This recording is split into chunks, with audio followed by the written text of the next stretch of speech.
पुंडलीक वरदे हरिविठ्ठल श्री ज्ञानदेव तुकाराम गोपाल कृष्ण भगवान की जय। मौली ज्ञानेश्वर महाराज की जय। जगद्गुरु तुकाराम महाराज की जय। सुखरूप ऐसे कोण दुजे सांगा, माझ्या पांडुरंगासारखे ते।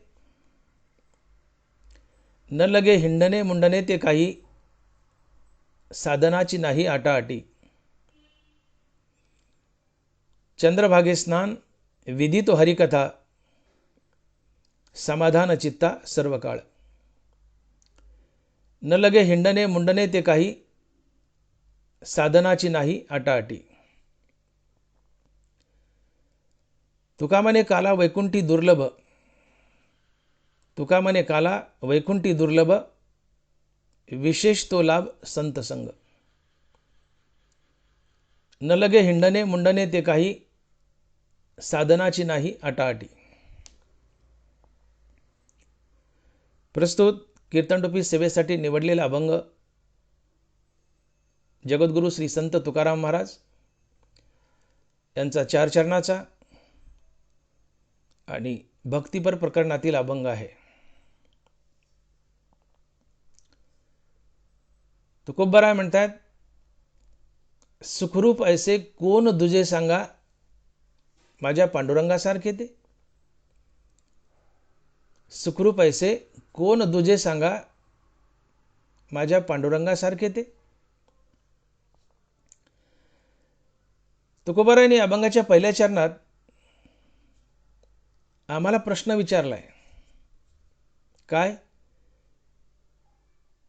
की माझ्या पांडुरंगासारखं या जगतात दुसरं कोणी सुखी आहे का? तर उत्तर आहे नाही, नाही। का? तर या जगतात एकटा पांडुरंगच सुखरूप आहे, एकटा पांडुरंगच सुखरूप आहे आणि उरलेलं जगत दुःखरूप आहे। म्हणूनच तुकोबराय म्हणतात की दुःख बांधवडी आहे हा संसार, सुखाचा विचार नाही कोठे। जगत दुःखानं खचून भरले। या जगात सुखाचा विचार नाहीच आहे।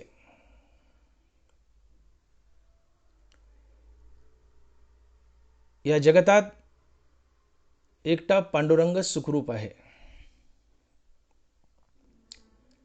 आणि पांडुरंग सोडून उरलेलं जगत दुःखरूप आहे। हा मुद्दा समजून घ्या। या जगात एकटा आणि एकटा पांडुरंगच सुखरूप आहे, उरलेलं जगत दुःखरूप आहे। ज्ञानोबराही बोलतायत की मृत्यूलोकी सुखाची कहाणी, ऐकवी जेल कवनाचे श्रवणी, कैची सुख निद्रा अंथरुणी इंगळाच्या। माऊली म्हणतायत, एखादा मनुष्य जर विस्तावर झोपलाय आणि त्याला विचारलं की मामा कसं वाटतंय, तर तो म्हणतो बरं वाटतंय, मजा वाटते। ही गोष्ट हास्यास्पद आहे। मनुष्य विस्तावर झोपलाय आणि म्हणतो मजा वाटते, बरं वाटतं। विस्तावर झोपलेल्या माणसानं म्हणावं मला बरं वाटतं, मजा वाटते, हे बोलणं जितकं हास्यास्पद आहे तितकं ते बोलणं हास्यास्पद असतंय। की एखाद्या माणसाला विचारलं की मामा कसं चाललंय, तो म्हणतो मजेत चाललंय, बरं चाललंय। रस्त्याने एखादा ओळखीचा मनुष्य भेटला आणि त्याला तुम्ही बोलले की मामा राम राम काय चाललंय, तो म्हणतो बरं चाललंय। त्या मामानी बरं चाललंय म्हणणं हे तितकं हास्यास्पद आहे की विस्तवावर झोपलेल्या माणसाने म्हणावं माझं बरं चाललंय, माझं मजेत चाललंय। मृत्यूलोकी सुखाची कहाणी, ऐकवी जेल कवनाचे श्रवणी, कैची सुख निद्रा अंथरुणी इंगळाच्या। विस्तवावर झोपलेला मनुष्य कधीच सुखी राहू शकत नाही। तसं जगतात तुम्ही आम्ही कधीच सुखी राहू शकत नाहीत। का? तर हा संसार पूर्णतः दुःखानं खचून भरला आहे। दुःख बांधवडी आहे हा संसार, सुखाचा विचार नाही कोठे. भगवंतानं संसाराची बांधणीच अशी केली आहे की पूर्णतः संसार दुःखानं खचून भरला आहे. जगत पूर्णतः दुःखरूप आहे आणि या जगतात फक्त आणि फक्त एकटा पांडुरंग सुखरूप आहे. एकटा पांडुरंगच सुखरूप आहे आणि उरलेलं जगत दुःखरूप आहे.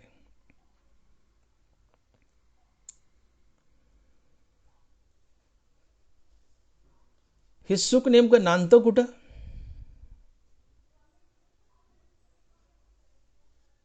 तर सुखाची जागा एक आणि सुखाचं स्वरूपही एक, आणि ते आहे आत्मस्वरूप. सुखाची जागा एक आणि सुखाचं स्वरूपही एक, आणि ते आहे आत्मस्वरूप. आणि आत्मस्वरूप आहे पांडुरंग, आणि तो आहे पंढरपुरात उभा. माझं वाक्य नीट आहे का? सुखाची जागा एक आणि सुखाचं स्वरूपही एक, आणि ते आहे आत्मस्वरूप. आणि आत्मस्वरूप आहे पांडुरंग.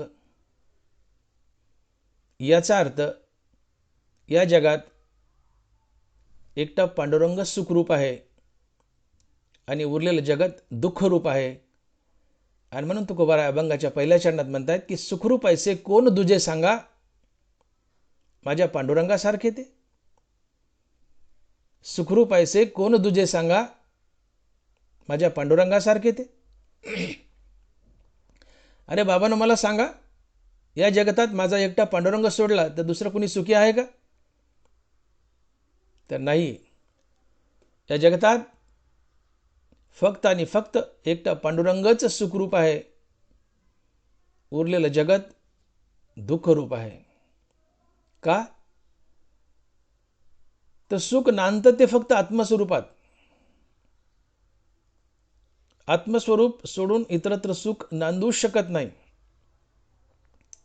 फक्त आत्मस्वरूप सुखरूप आहे, आणि हा पांडुरंग आत्मस्वरूप आहे. मुद्दा लक्षात घ्या. फक्त आत्मस्वरूप सुखरूप आहे आणि आत्मस्वरूप पांडुरंग आहे.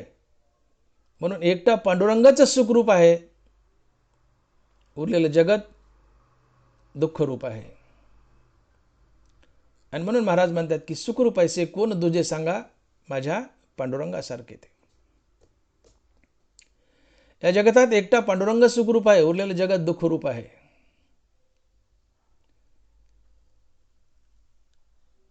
ज्योती आणि प्रकाश जसे एकरूप असतात, तसं सुख आणि पांडुरंग एकरूप असतं. आणि म्हणून या जगात फक्त पांडुरंग आणि पांडुरंगाचं नाव या दोनच गोष्टी सुखरूप आहेत, उरलेलं जगत दुःखरूप आहे. गुरुजीने एकदा मुलाला प्रश्न विचारला की बाळांनो, एक मुलगा उभा केला. म्हणजे बाळ उभा राहा रे. म्हणजे बाळा, तुला देव पाहिजे का सुख पाहिजे? पोरग घाबरलं. पोराला तर सुखच पाहिजे होतं, पण सुख म्हणावं तर गुरुजी रागावतील. पोरग भीत म्हणलं, गुरुजी मला देव पाहिजे. गुरुजी हसले. म्हणले, बाळा इकडे. त्याला जवळ घेतलं, पाठवून हात फिरवला आणि गुरुजी म्हणाले, बाळा, सुख आणि देव एकच असतात. सुख आणि देव एकच असतात. सुख हे देवापासून वेगळं नांदतच नसतं. सुख हे देवापासून वेगळं नांदूच शकत नाही. सुख म्हणजे देव, देव म्हणजे सुख, सुख म्हणजेच पांडुरंग, पांडुरंग म्हणजे सुख. आणि म्हणून एकटा पांडुरंग या जगतात सुखरूपी आहे, दुसरं कोणी नाही. पांडुरंग सोडून उरलेलं जगत दुःखरूपी आहे. आणि म्हणून तुकोबाराय म्हणतात की सुखरूप ऐसे कोण दुजे सांगा, माझ्या पांडुरंगासारखे ते. कारण सुखाची जागा एक आणि सुखाचं स्वरूपही एक, आणि ते आहे आत्मस्वरूप. फक्त आत्मस्वरूपच सुखरूप आहे, आणि हे आत्मस्वरूप पांडुरंग आहे. आणि म्हणून या जगतात एकटा पांडुरंग सुखी आहे, उरलेलं जगत दुःखरूपी आहे. मुद्दा लक्षात घ्या. जगतात फक्त आत्मस्वरूप सुखरूप आहे आणि आत्मस्वरूप पांडुरंग आहे, आणि म्हणून एकटा पांडुरंगच सुखी आहे, उरलेलं जगत दुःखी आहे. आणि म्हणून महाराज म्हणतात की सुखरूप ऐसे कोण दुजे सांगा, माझ्या पांडुरंगासारखे ते. मग आम्ही हे सिद्ध केले की या जगतात फक्त एकटा पांडुरंगच सुखरूप आहे आणि पांडुरंग सोडून उरलेलं जगत दुःखरूप आहे. फक्त आणि फक्त पांडुरंग सुखरूप आहे, उरलेलं सगळं जग दुःखी आहे. मग आता प्रश्न असा उभा राहतो की आम्हाला तर सुख हवंय आणि सुखी तर फक्त पांडुरंग आहे. सुख फक्त पांडुरंगाजवळ आहे. मग आम्हाला हे सुख कसं मिळावं? आम्हाला हे सुख कसं मिळावं? उदाहरणार्थ, दुष्काळ पडलाय आणि एखादा खूप मोठा जागीरदार जमीनदार मनुष्य गावात कोणापाशी ज्वारी खायला नाहीये आणि फक्त त्या जमीनदारापाशी ज्वारी आहे. धनिक मनुष्य, 100-200 एकर जमीन आहे आणि धान्याचं मोठं कोठार आहे. दुष्काळ पडलाय, त्या एकट्या श्रीमंत माणसापाशी, जागीरदारापाशी भरपूर ज्वारी आहे, बाकी गावात कोणापाशीही ज्वारी नाही. दुष्काळ पडलाय. ज्वारी फक्त त्या श्रीमंत माणसापाशी आहे, बाकी कोणापाशी नाही गावात. आणि गावातल्या लोकांना तर आता ज्वारी हवी, नाही तर उपाशी मरावं लागेल. मग गावातल्या लोकांना काय करावं लागेल की त्या श्रीमंत माणसाकडून ज्वारी मागून घ्यावी लागेल, तरच लोकांना ज्वारी खायला मिळेल, अन्यथा लोक उपाशी मरतील. तसं सुख फक्त पांडुरंगापाशीच आहे, इतर कोणापाशीच नाहीये. आणि आम्हाला तर सुख हवंय. मग काय करावं लागेल? आम्हाला हे सुख त्या पांडुरंगाकडून मागून घ्यावं लागेल आणि पांडुरंगाला दिलं तरच आम्हाला सुख मिळेल, अन्यथा मिळणार नाही. श्रीमंत माणसाने गावातल्या लोकांना ज्वारी दिली तरच त्या लोकांना ज्वारी मिळेल, अन्यथा मिळणार नाही. तसं पांडुरंगानं जर आम्हाला सुख दिलं तरच आम्हाला सुख मिळेल, अन्यथा मिळणार नाही. मग पांडुरंगाकडून हे सुख घ्यायचं कसं? एकटा पांडुरंगच सुखरूप आहे, फक्त पांडुरंगाजवळच सुख आहे आणि त्याच्याकडून आम्हाला सुख घ्यायचंय. मग हे घ्यायचं कसं? तर पांडुरंगाकडून सुख घ्यायचंय तर तुम्हाला पांडुरंगाचं नाव घ्यावं लागेल. पांडुरंगाकडून जर तुम्हाला सुख घ्यायचंय आणि तुम्हाला सुखी व्हायचंय तर तुम्हाला पांडुरंगाचं नित्य नामस्मरण करावं लागेल, जय जय राम कृष्ण हरी भजन करावं लागेल. कारण ज्यावेळेस तुम्ही राम म्हणता त्यावेळेस तुमचं मन अंतर्मुख होतं. हे अंतर्मुख झालेलं मन हृदयस्थ रामप्रभूला जाऊन भेटतं. मन आणि हृदयस्थ राम यांच्या भेटीतून मनाला स्थिरता लाभते आणि मनाच्या या स्थिरतेतून येणारा अनुभव हे सुख असतं. सुखाची व्याख्या करताना ज्ञानोबा लिहित आहेत, किंबहुना सोय जीवात्मयाची लाहे, तीत जे होये तया नाव सुख. आणि ऐसी हे अवस्था न जोडिता पार्था, जिजे ते सर्वथा दुःख जाणे. ज्ञानोबाने ज्ञानेश्वरीमध्ये सुखाने दुःखाच्या व्याख्या केल्या आहेत की सुख कशाला म्हणावं आणि दुःख कशाला म्हणावं. माऊली लिहित आहेत, किंबहुना सोय जीवात्मयाची लाहे, तेत जे होय तया नाव सुख. आणि ऐसी हे अवस्था न जोडिता पार्था, जिजे ते सर्वथा दुःख जाणे. ज्यावेळेस तुम्ही पांडुरंगाचं, राम कृष्ण पांडुरंग विठ्ठल हे एकच देव आहेत, ही सगळी भगवान विष्णूची रूप आहेत. तुम्ही पांडुरंगाचं अर्थात तुम्ही रामनाम घेतायत, तुम्ही राम म्हटलं की तात्काळ तुमचं मन अंतर्मुख होतं. हे अंतर्मुख झालेलं मन हृदयस्थ रामप्रभूला जाऊन भेटतं. मन आणि हृदयस्थ राम यांच्या भेटीतून मनाला स्थिरता लाभते आणि मनाच्या स्थिरतेतून येणारा अनुभव हे सुख असतं. आणि अशी अवस्था ज्याला जोडता येत नाही त्याला ज्ञानोबा दुःख म्हणतात. आणि ऐसी ही अवस्था न जोडिता पार्था, जिजे ते सर्वथा दुःख जाणे. अर्थात ज्यावेळेस तुम्ही राम म्हणाल त्यावेळेस तुमचं मन अंतर्मुख होईल. हे अंतर्मुख झालेलं मन हृदयस्थ रामाला जाऊन भेटेल. मन आणि हृदयस्थ राम यांच्या भेटीतून मला स्थिरता लाभेल आणि मनाच्या स्थिरतेतून येणारा अनुभव हे सुख असते. आणि ज्यावेळेस तुम्ही रामनाम घेत नाहीत त्यावेळेस तुमचं मन इच्छेच्या मागे, आशेच्या मागे बहिर्मुख धावत असतं. मनात नाना प्रकारच्या इच्छा उठतात, इच्छा अगणित असतात, इच्छेला तळ नसतो. तुमच्या मुखातलं नाम थांबलं की तुमच्या मनात इच्छा वास करतात आणि या इच्छा या मनाला आपल्यासोबत घेऊन बाहेर पळतात. तुमचं मन इच्छेसोबत बहिर्मुख धावतं, हृदयस्थ रामापासून तुटतं. आणि मन हृदयस्थ रामापासून तुटलं की ते बेचैन होतं, अस्थिर होतं आणि तडपतं. मनाची ही बेचैनी, अस्थिरता आणि तडप हेच दुःख असतं. आणि म्हणून मनाची स्थिरता हेच सुख, मनाची अस्थिरता हेच दुःख आहे.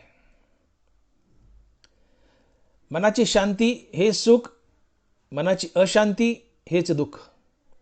आणि म्हणून तुकोबाराय म्हणतात की शांती परते नाही सुख, एरं अवघेच दुःख. मनाची शांती हेच सुख, मनाची स्थिरता हेच सुख, शांती परते नाही सुख, एरं अवघेच दुःख. मनाची स्थिरता, मनाची शांती हेच सुख, मनाची अस्थिरता, मनाची अशांती हेच दुःख. आणि म्हणून सुख आणि दुःख या काही दृश्य वस्तू नाहीत, त्या काही दाखवता येत नाहीत, त्या न दिसणाऱ्या गोष्टी आहेत. सुख हा एक अनुभव आहे, ही एक जाणीव आहे, ही एक फिलिंग आहे. सुख हा एक अनुभव आहे.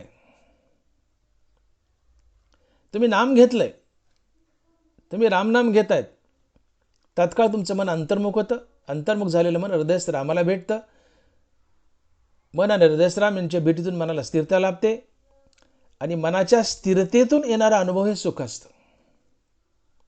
पण मनाची स्थिरता हेच सुख, मनाची अस्थिरता हेच दुःख. आणि म्हणून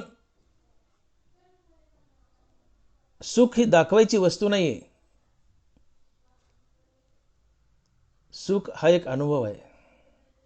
मनाच्या स्थिरतेतून येणारा अनुभव हे सुख असते. एका कवीनं म्हटलंय की गीतातून म्हटलंय आपल्या की मला कुणी सांगेल का की सुख म्हणजे नक्की काय असते. तो एक कवी म्हणतो, मला सांगा, मला सांगा, सुख म्हणजे नक्की काय असतंय, काय पुण्य केलं म्हणजे घर बसल्या ते मिळतंय. मला सांगा, सुख म्हणजे नक्की काय असतंय, काय पुण्य केलं म्हणजे घर बसल्या ते मिळतंय. मला सांगा, मला सांगा. तो कवी म्हणतो, तो गायक म्हणतो की मला कोणी सांगेल का की सुख म्हणजे नक्की काय असतंय. तर त्या कवीला, गायकाला कुणी जाऊन सांगा की बाबांनो सुख म्हणजे काय. तर आमचे ज्ञानोबा सांगतायत की मनाची स्थिरता हेच सुख, मनाची शांती हेच सुख. शांती परते नाही सुख, एरं अवघेच दुःख. मनाची शांती हेच सुख, मनाची स्थिरता हेच सुख. ज्यावेळेस तुम्ही रामनाम घेता त्यावेळेस तात्काळ मन अंतर्मुख होतं. अंतर्मुख झालेलं मन हृदयस्थ रामाला भेटतं. मन आणि हृदयस्थ राम यांच्या भेटीतून मनाला स्थिरता लाभते. मनाच्या स्थिरतेतून येणारा अनुभव हे सुख असतं.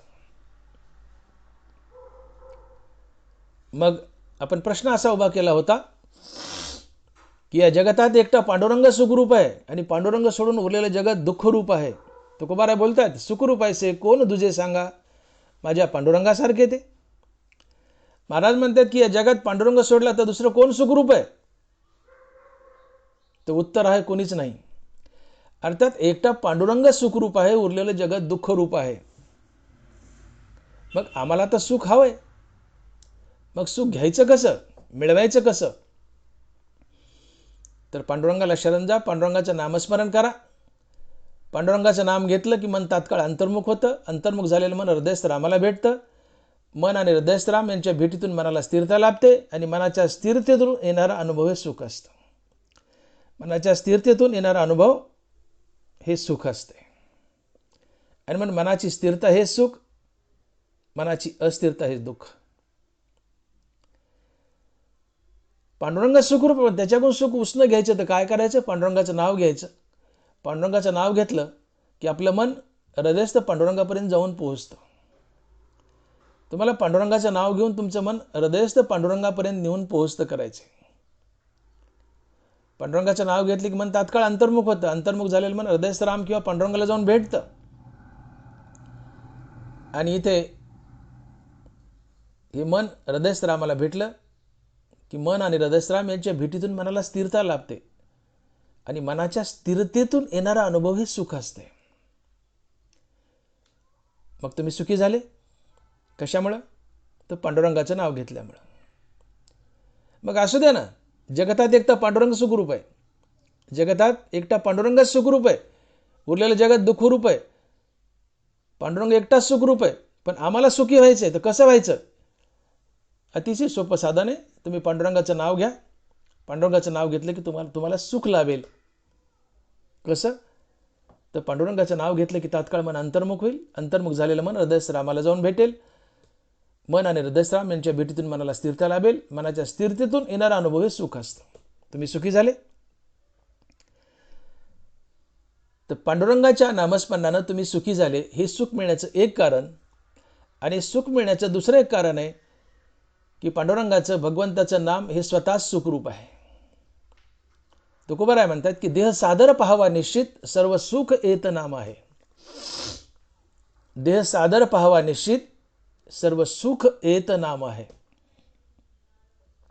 नाम हे स्वतःच सुखरूप आहे. तुम्ही नाम घेतलं की तुम्हाला सुखाचा अनुभव येणारच का नाम मूळचं सुखरूप आहे. देह सादर पाहावा निश्चित, सर्व सुख येत नाम आहे. सूर्य उगवला आणि उजाडला नाही असं कधी घडू शकत नाही. तसं हरिनाम घेतलं आणि सुखाचा अनुभव आला नाही असं कधी घडू शकत नाही. सूर्य उगवलाय, प्रकाश येणारच. हरिनाम घेतले, सुख होणारच. का? हरिनाम हे मूळचं सुखरूप आहे. देह सादर पाहावा निश्चित, सर्व सुख येत नाम आहे. हे सुख मिळण्याचं दुसरं कारण. सुख मिळण्याचं पहिलं कारण काय? की पांडुरंगाचं नाव घ्या. पांडुरंगाचं नाव घेतलं अर्थात तुम्ही राम म्हटले की तात्काळ तुमचं मन अंतर्मुख होतं. अंतर्मुख झालेलं मन हृदयस्थ रामाला भेटतं. मन आणि हृदयस्थ राम यांच्या भेटीतून मनाला स्थिरता लाभते आणि मनाच्या स्थिरतेतून येणारा अनुभव हे सुख असतं. हे सुखाचं पहिलं कारण. आणि सुखाचं दुसरं कारण, राम नाम हे मूळचंच सुखरूप आहे. तुम्ही राम म्हटलं की तुम्हाला सुखाचा अनुभव येतोच. देह सादर पाहावा निश्चित, सर्व सुख येत नाम आहे. अशा प्रकारे या दोन गोष्टींनी आम्हाला सुख मिळतं आणि आम्ही सुखी होतो. आणि मग असू द्या ना, जगात दुःखरूप आहे, एकटा पांडुरंग सुखरूप आहे. पण पांडुरंग जर एकटा सुखरूप असला तरी त्याच्याकडून आम्ही त्याच्या नामस्मरणानं सुख लुटू शकतो, आमच्यापर्यंत आणू शकतो. आणि म्हणून महाराज म्हणतात की सुखरूप ऐसे कोण दुजे सांगा, माझ्या पांडुरंगासारखे ते. माझ्या पांडुरंगासारखं दुसरं कोण सुखरूप आहे? या जगात एकटा माझा पांडुरंग सुखरूप आहे. जगात दुःखरूप आहे. असू द्या ना, पांडुरंग जर एकटा सुखरूप असला तरी पांडुरंगाच्या नामस्मरणानं ते पांडुरंगाजवळ असलेलं सुख आमच्यापर्यंत येतं आणि आम्ही सुखी बनतो. आणि मग तुम्हाला सुख हवंय ना? सुख हवंय ना? पांडुरंगाचं नामस्मरण करा, जय रामकृष्ण हरी भजन करा, तुम्ही सुखी व्हाल. तुम्ही सुखी व्हाल. जगतात सुखी होण्याचं एकच साधन आहे, ते आहे भगवंताचं नाम, अर्थात जय रामकृष्ण हरी भजन. पांडुरंगाचं नाम घ्या, तुम्ही सुखी व्हाल.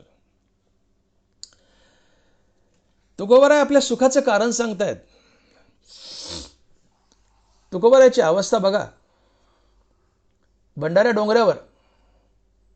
भंडाऱ्या डोंगरावर फाटक्या कपड्यात अफाट सुखात जगणारे तुकोबराय, तुकोबराय, नामदेवराय यांची कपडे फाटकी.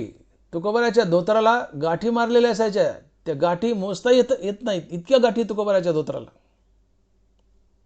फाटकं धोतर त्याला गाठी मारलेल्या, गाठी मोजायला गेले तर गाठी मोजता येऊ नयेत, इतक्या गाठी. फाटकी कपडे, फाटक्या कपड्यात भंडाऱ्या डोंगरावर अफाट सुखात जगणारे तुकोबराय, अफाट सुखात जगणारे तुकोबराय आपल्या सुखाचं कारण सांगतायत. आणि महाराज लिहितायत, आम्ही तेने सुखी, आम्ही तेने सुखी, म्हणा विठ्ठल विठ्ठल मुखी, म्हणा विठ्ठल विठ्ठल मुखी. बाबांनो, माझ्या सुखाचं कारण सांगू का? तर माझ्या सुखाचं एकमात्र कारण जर काय असेल तर म्हणा विठ्ठल विठ्ठल मुखी. मी का सुखी आहे? तुकोबराय म्हणतात, मी फाटक्या कपड्यात आहे, वेळेवर मला भाकर नाही, भंडाऱ्या डोंगरावर राहतो, घरात नाही आहे, डोंगरावर आहे, तरी मी सर्वात सुखी आहे. माझ्या सुखाचं कारण काय? बाबांनो सांगू का? आम्ही तेने सुखी, म्हणा विठ्ठल विठ्ठल मुखी. माझ्या सुखाचं एकमात्र कारण जर काय असेल तर विठ्ठलाचं नाम. मी सातत्याने विठ्ठलाचं नाम घेतोय म्हणून सुखी आहे. विठ्ठलाच्या नामानं मनुष्य सुखी कसा होतो? विठ्ठलाचं नाम घेतलं की तात्काळ मन अंतर्मुख होतं. अंतर्मुख झालेलं मन हृदयस्थ विठ्ठलाला जाऊन भेटतं. मन आणि हा हृदयस्थ विठ्ठल अर्थात राम यांच्या भेटीतून मनाला स्थिरता लाभते. आणि मनाच्या स्थिरतेतून येणारा अनुभव हे सुख असते. मनाची स्थिरता हेच सुख, मनाची अस्थिरता हेच दुःख. आणि म्हणून हे जे संत आहेत, महात्मे आहेत, साधू आहेत, ते आपलं जीवन सुखी बनवण्यासाठी बाह्य साधनाची मदत घेत नाहीत. ज्ञानोबराय साक्ष देत आहेत, वार्षी येवेन सागरू, जैसा जळे नित्य निर्भरू, तैसा निरुपचारी संतोष जो. वार्षी येवेन सागरू, जैसा जळे नित्य निर्भरू, तैसा निरुपचारी संतोष जो. समुद्र आहे, नद्याच्या पाण्याची मदत न घेता सदैव तुडुंब तृप्त आणि सुखी आहे. 10 वर्ष दुष्काळ पडला, समुद्राचं फुटभर पाणी कमी होत नाही. 10 वर्ष अतिवृष्टी झाली, समुद्राचं फुटभरही पाणी वाढत नाही. अर्थात समुद्र हा स्वयंभू आहे, भगवंताची दिव्य विभूती आहे. समुद्री रेखा न ओलांडावी, पृथ्वी भूते व्हावी, ही आज्ञा माझी. पाऊस पडो न पडो, समुद्रानं आपल्या मर्यादेत राहावं, ही भगवंताची आज्ञा आहे समुद्राला. समुद्री रेखा न ओलांडावी.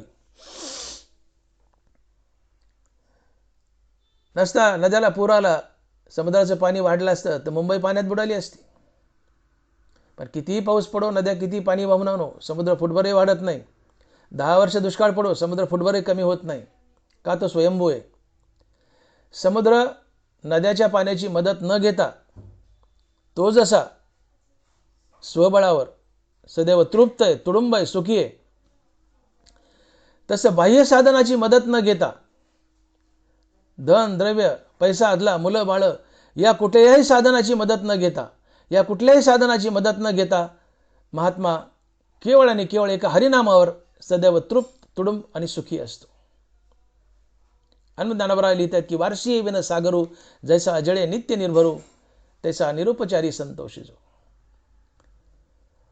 समुद्र नद्याच्या पाण्याची मदत न घेता जसा स्वबळावर सदैव तृप्त तुडुंब आणि सुखी असतो, तसं महात्मा धन दौलत बायका मुलं या बाह्य साधनाची मदत न घेता केवळ आणि केवळ एका हरिनामावर सदैव तृप्त तुडुंब आणि सुखी असतो. आणि मग हरिनाम घ्या, तुम्ही सुखी व्हाल.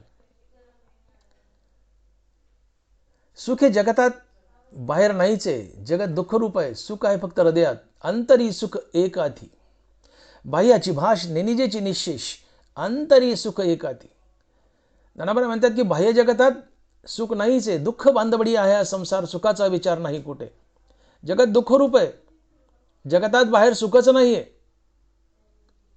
सुख आहे ते फक्त हृदयात. अंतरी सुख एकाधी, सुख आहे ते फक्त हृदयात.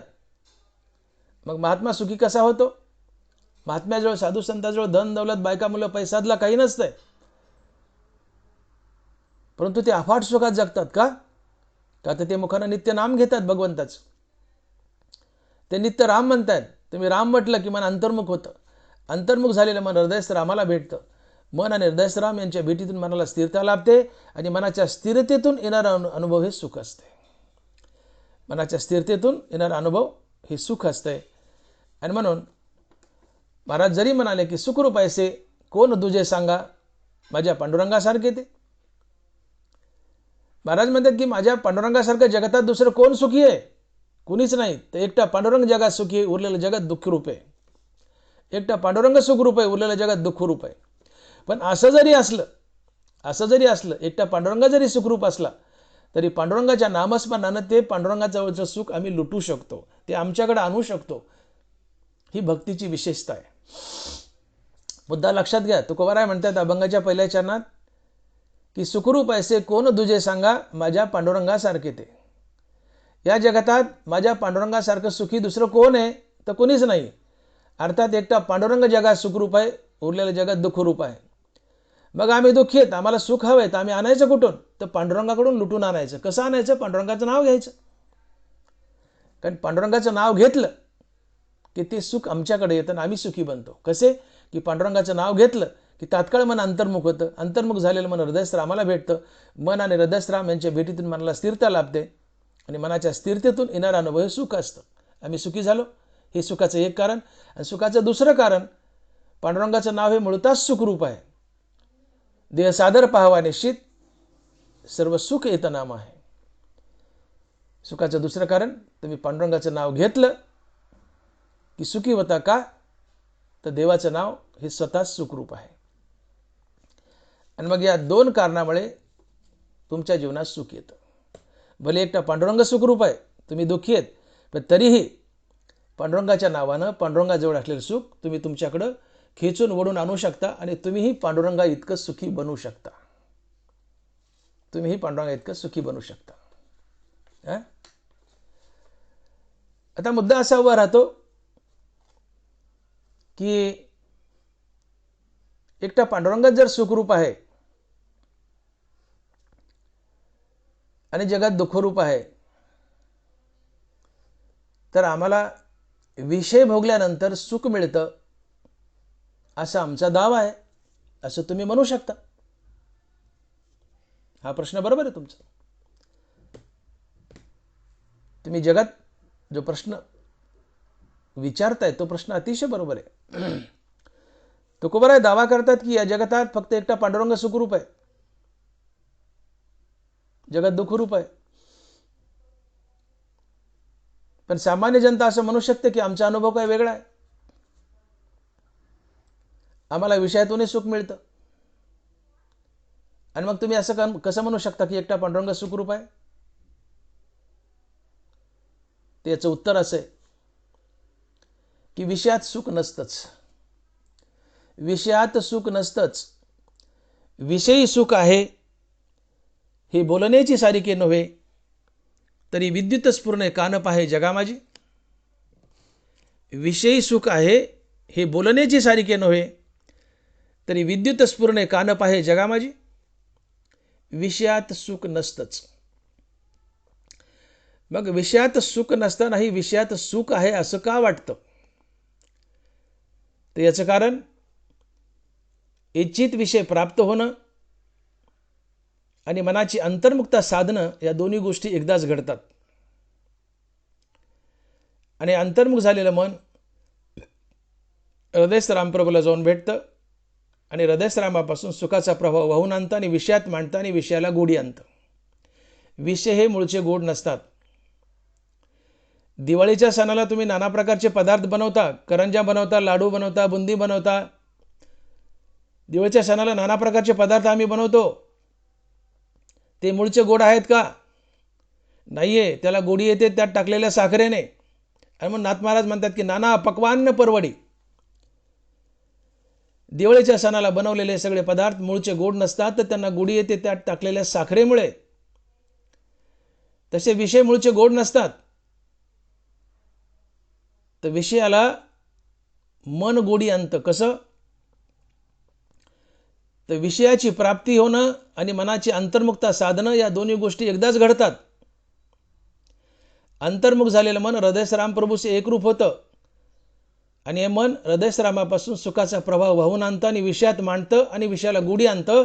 विषय हे मूळचे गोड किंवा सुखरूप नसतातच. हनुमंतानावर लिहितात की विषयी सुख आहे हे बोलण्याची सारिके नव्हे, तरी विद्युत स्फुरणे कान पाहे जगा माझी. विषय हे मूळचे गोड नसतातच. विषय भोगताना अंतर्मुख झालेल्या मनानं हृदयरामापासून सुखाचा प्रभाव वाहून आणलेला असतो आणि विषयात मांडलेला असतो आणि विषयाला गोडी आणलेली असते आणि मग तुम्हाला विषय गोड वाटतात. विषय मूळचे गोड नसतात. विषय भोगताना मन अंतर्मुख झालं की हृदयरामाला भेटलं की ते आत्मभानावर येतं आणि ते आत्मभानावर आलं की तिथे त्याचा क्षणभर लय होतो आणि मनाचा लय झाला की तुम्हाला सुखाचा अनुभव येतो. पण एक गोष्ट लक्षात ठेवा की जोपर्यंत मन मनरूपात आहे तोपर्यंत तुम्हाला सुखाचा कधीच अनुभव येत नाही. कुठल्या तरी कारणानं मन मारावं लागतं तेव्हाच तुम्हाला सुखाचा अनुभव येतो. आणि मन मारायला एकच साधन आहे आणि ते आहे भगवंताचं नाम. हनुमंतानावर म्हणतात की रामकृष्ण नामे उन्मनी साधली तयासी लाधली सकळ सिद्धी. रामकृष्ण नामे उन्मनी साधली तयासी लाधली सकळ सिद्धी. रामनामानं मनाचं उन्मन होतं, रामनामानं मन मरतं. आणि जोपर्यंत मन मनरूपात आहे तोपर्यंत तुम्हाला सुखाचा अनुभव येत नाही. कुठल्या तरी कारणानं मन मरावं लागतं तेव्हाच सुखाचा अनुभव येतो. कारण मन मनपणात असेल तर तुम्ही देहभानावर असता आणि मन मेलं की तुमचं देहभान हरपून जातं. आणि मग रामनामानं मन अंतर्मुख झालं, हृदयरामाला भेटलं, हृदयरामाशी एकरूप झालं म्हणजे इथं मनाचा लय झाला. मनाची तात्पुरती किंवा कायमची इथं निवृत्ती होते. मनाचा मनपणा नाहीसा होतो, मनाचं उन्मन होतं आणि मनाचं उन्मन झालं, मनाचा मनपणा नाहीसा झाला, मन मेलं की तुम्हाला सुखाचा अनुभव येतो. का? तर मन मनरूपात असलं ते तडपतं, बेचैन असतं, अस्थिर असतं आणि मनाची बेचैनी अस्थिरता तडप हेच दुःख असतंय. दुःख म्हणजे काय? अशी काही कधी वस्तू नाही की ती आणावीन तुम्हाला दाखवावी. मनाची बेचैनी, मनाची अस्थिरता, मनाची तडप हेच दुःख असतंय. आणि मन हृदयरामापासून तुटलं, बहिर्मुख झालं की ते तडपतं, अस्थिर, बेचैन असतं. मनाची बेचैनी, अस्थिरता, तडप हेच दुःख असते. मग ज्यावेळेस तुम्ही रामनाम घेत नाही त्यावेळेस ते बहिर्मुख असतं, हृदयरामापासून तुटतं, ते बेचैन अस्थिर असतं, तडपतं. ही तडप, बेचैनी, अस्थिरता हेच दुःख आहे. आणि ज्यावेळेस तुम्ही रामनाम घेता त्यावेळेस ते अंतर्मुख होतं, हृदयरामाला जाऊन भेटतं. हृदयरामाला भेटलं की तिथे त्याचा लय होतो, अर्थात ते काही काळाकरता मरतं, मनरहित अवस्था येते. मग मनरहित अवस्था आली की तुम्हाला सुख लाभतं. कारण मन मनरूपात असेल तर ते बेचैन अस्थिर, बेचैनी अस्थिरता हे दुःख आहे. पण मनच मेलंय, आता बेचैन अस्थिर काय होईल? म्हणून दुःख नाही, तुम्हाला सुखाचा अनुभव येतो. म्हणून मनाचं नसणं हेच सुख, मनाचं असणं हेच दुःख आहे. आणि म्हणून मन मारा, मन मारा. आणि मन मारायला बलवान साधन आहे रामनाम. रामकृष्ण नामे उन्मनी साधली तयासी लादली सकळ सिद्धी. आणि म्हणून मी बोलून गेलो की जोपर्यंत मन मनरूपात आहे तोपर्यंत सुखाचा अनुभव येत नाही. मन मेलं तर सुखाचा अनुभव येतो आणि मन रामनामानं मरतं, मन रामनामानं मरतं. आणि म्हणून रामनाम घ्या, मन मरेल. मन मेलं तुम्ही सुखी असाल. मन मनपणात असेल मन मनपणात असेल तुम्ही दुःखी असाल. का मन मनपणात असलं की ते बेचैन असते, तडपणारच. हे बेचैनी अस्थिरता हे दुःख असते. आणि मनाचा मनपणा जावा यासाठी रामनाम घ्या, ते अंतर्मुख होईल, हृदयरामाला भेटेल. हृदयरामाला भेटलं की तिथं त्याचा लय होतो, ते स्थिरावतं. त्याचा लय होणं, त्याचं स्थिरावणं हे सुख असतं. आणि म्हणून मनपणात मन असेल तर तुम्ही दुःखी असाल, मनाचा मनपणा मोडला तुम्ही सुखी असाल. आणि म्हणून मोठी गंमत आहे की विषयात सुख नसतानाही सुख वाटतं. आपण बोलून गेलो की इच्छित विषय प्राप्त होणं आणि मनाची अंतर्मुखता साधणं या दोन्ही गोष्टी एकदाच घडतात. आणि अंतर्मुख झालेलं मन हृदयरामापासून सुखाचा प्रभाव होऊन आणतं आणि विषयात मांडताना विषयाला गोडी आणतं. विषय मूळचे गोड नसतातच. एक लाईटची डीपी आहे, ती करंट गच्च भरली आहे आणि या डीपी पासून वायर आले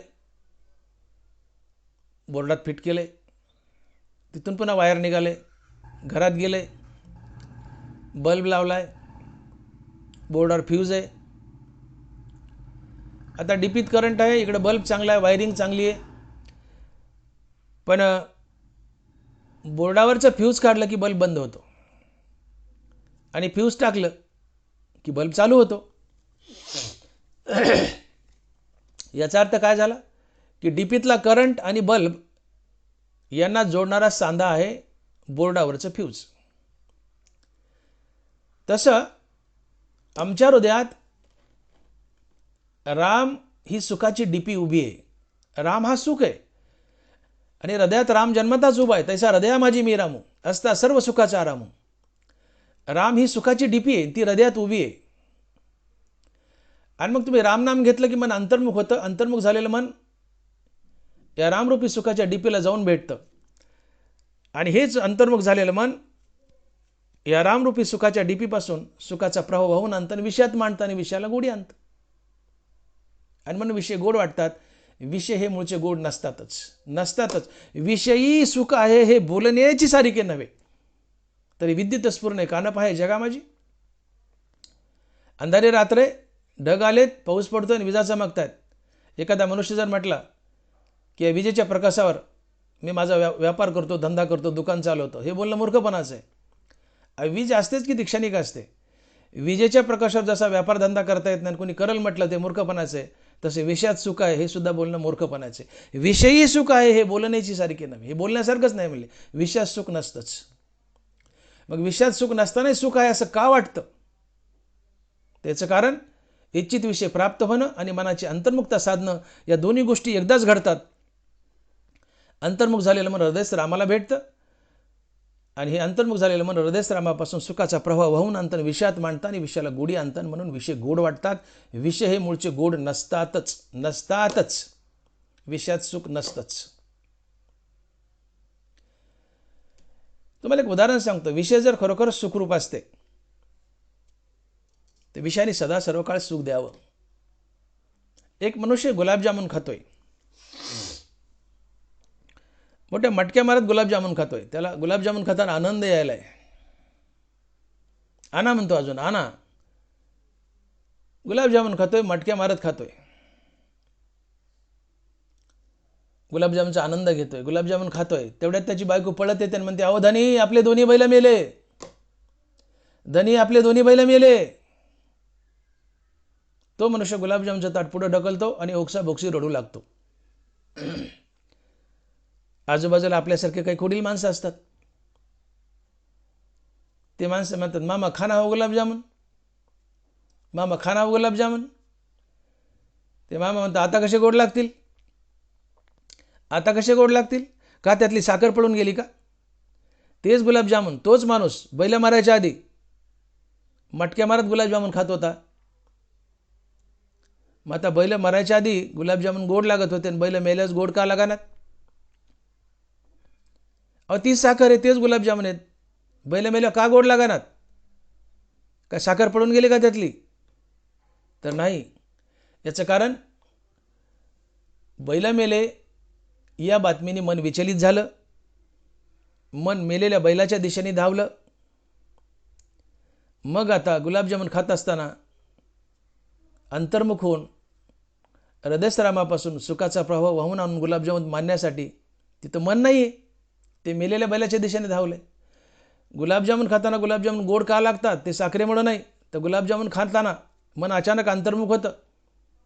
अंतर्मुख झालेलं मन हृदयस्थ रामाला भेटतं. मन आणि हृदयस्थ राम यांच्या भेटीतून मनाला स्थिरता लाभते.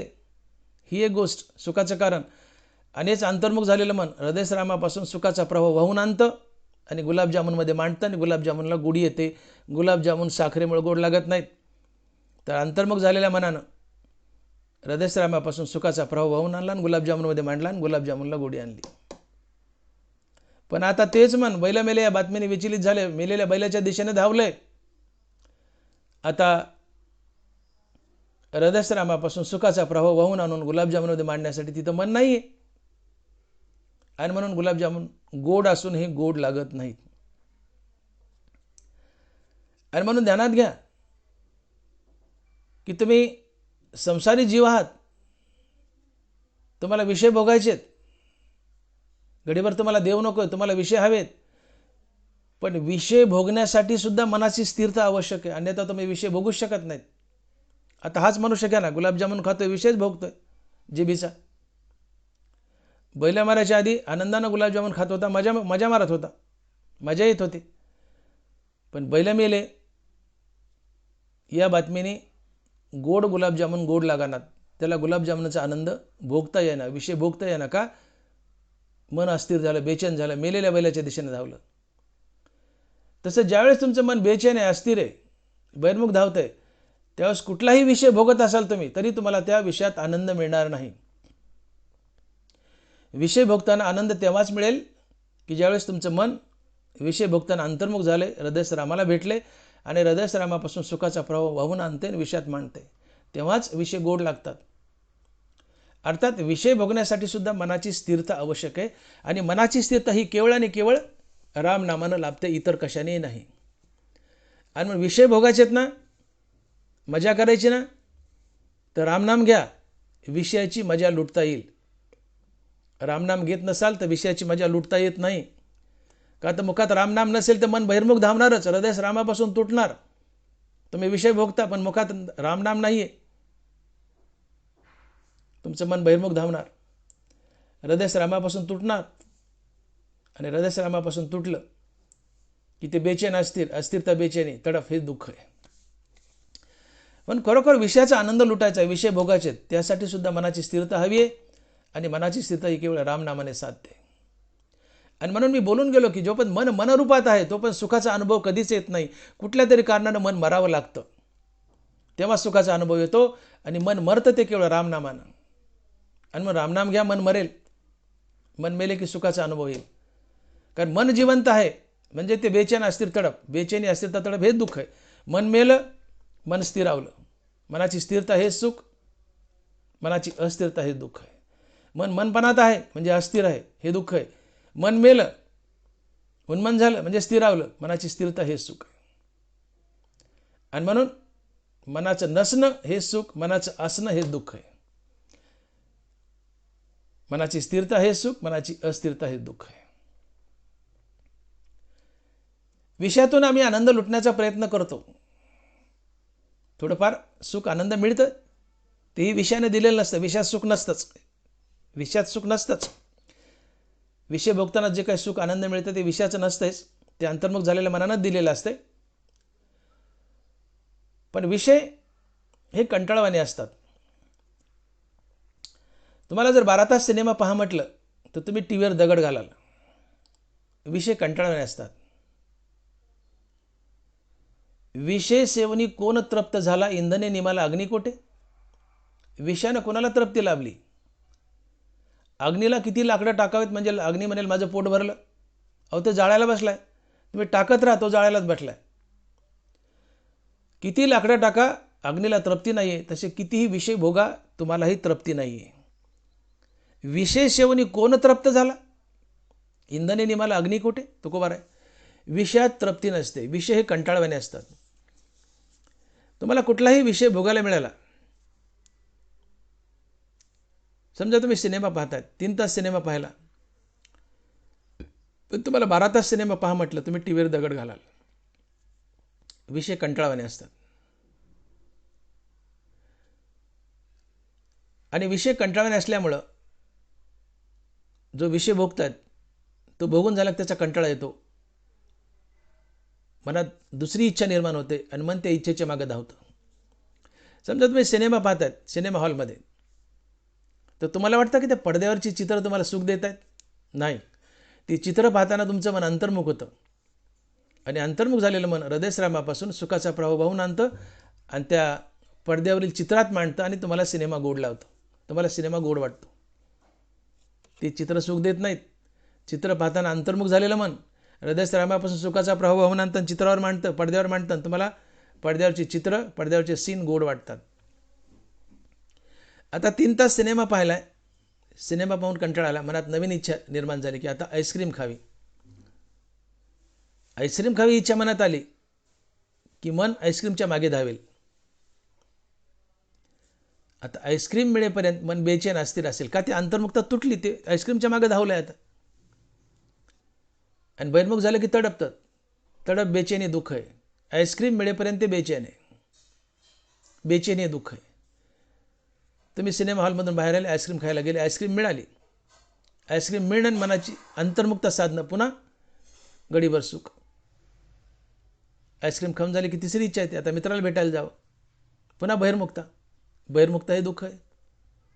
मित्राकडे गेले, 4 गोष्टी बोलून झाल्या, पुन्हा तुम्हाला वाटतं आता कुठेतरी हॉटेलमध्ये जेवायला जावं. जेवण मिळेपर्यंत बहिर्मुक्ता. बहिर्मुक्ता बेचैनी, अस्थिरता. अस्थिरता बेचैनी दुःख आहे. हॉटेलमध्ये गेलं, घडीभर अंतर्मुख झालं, पुन्हा घडीभर सुख आहे.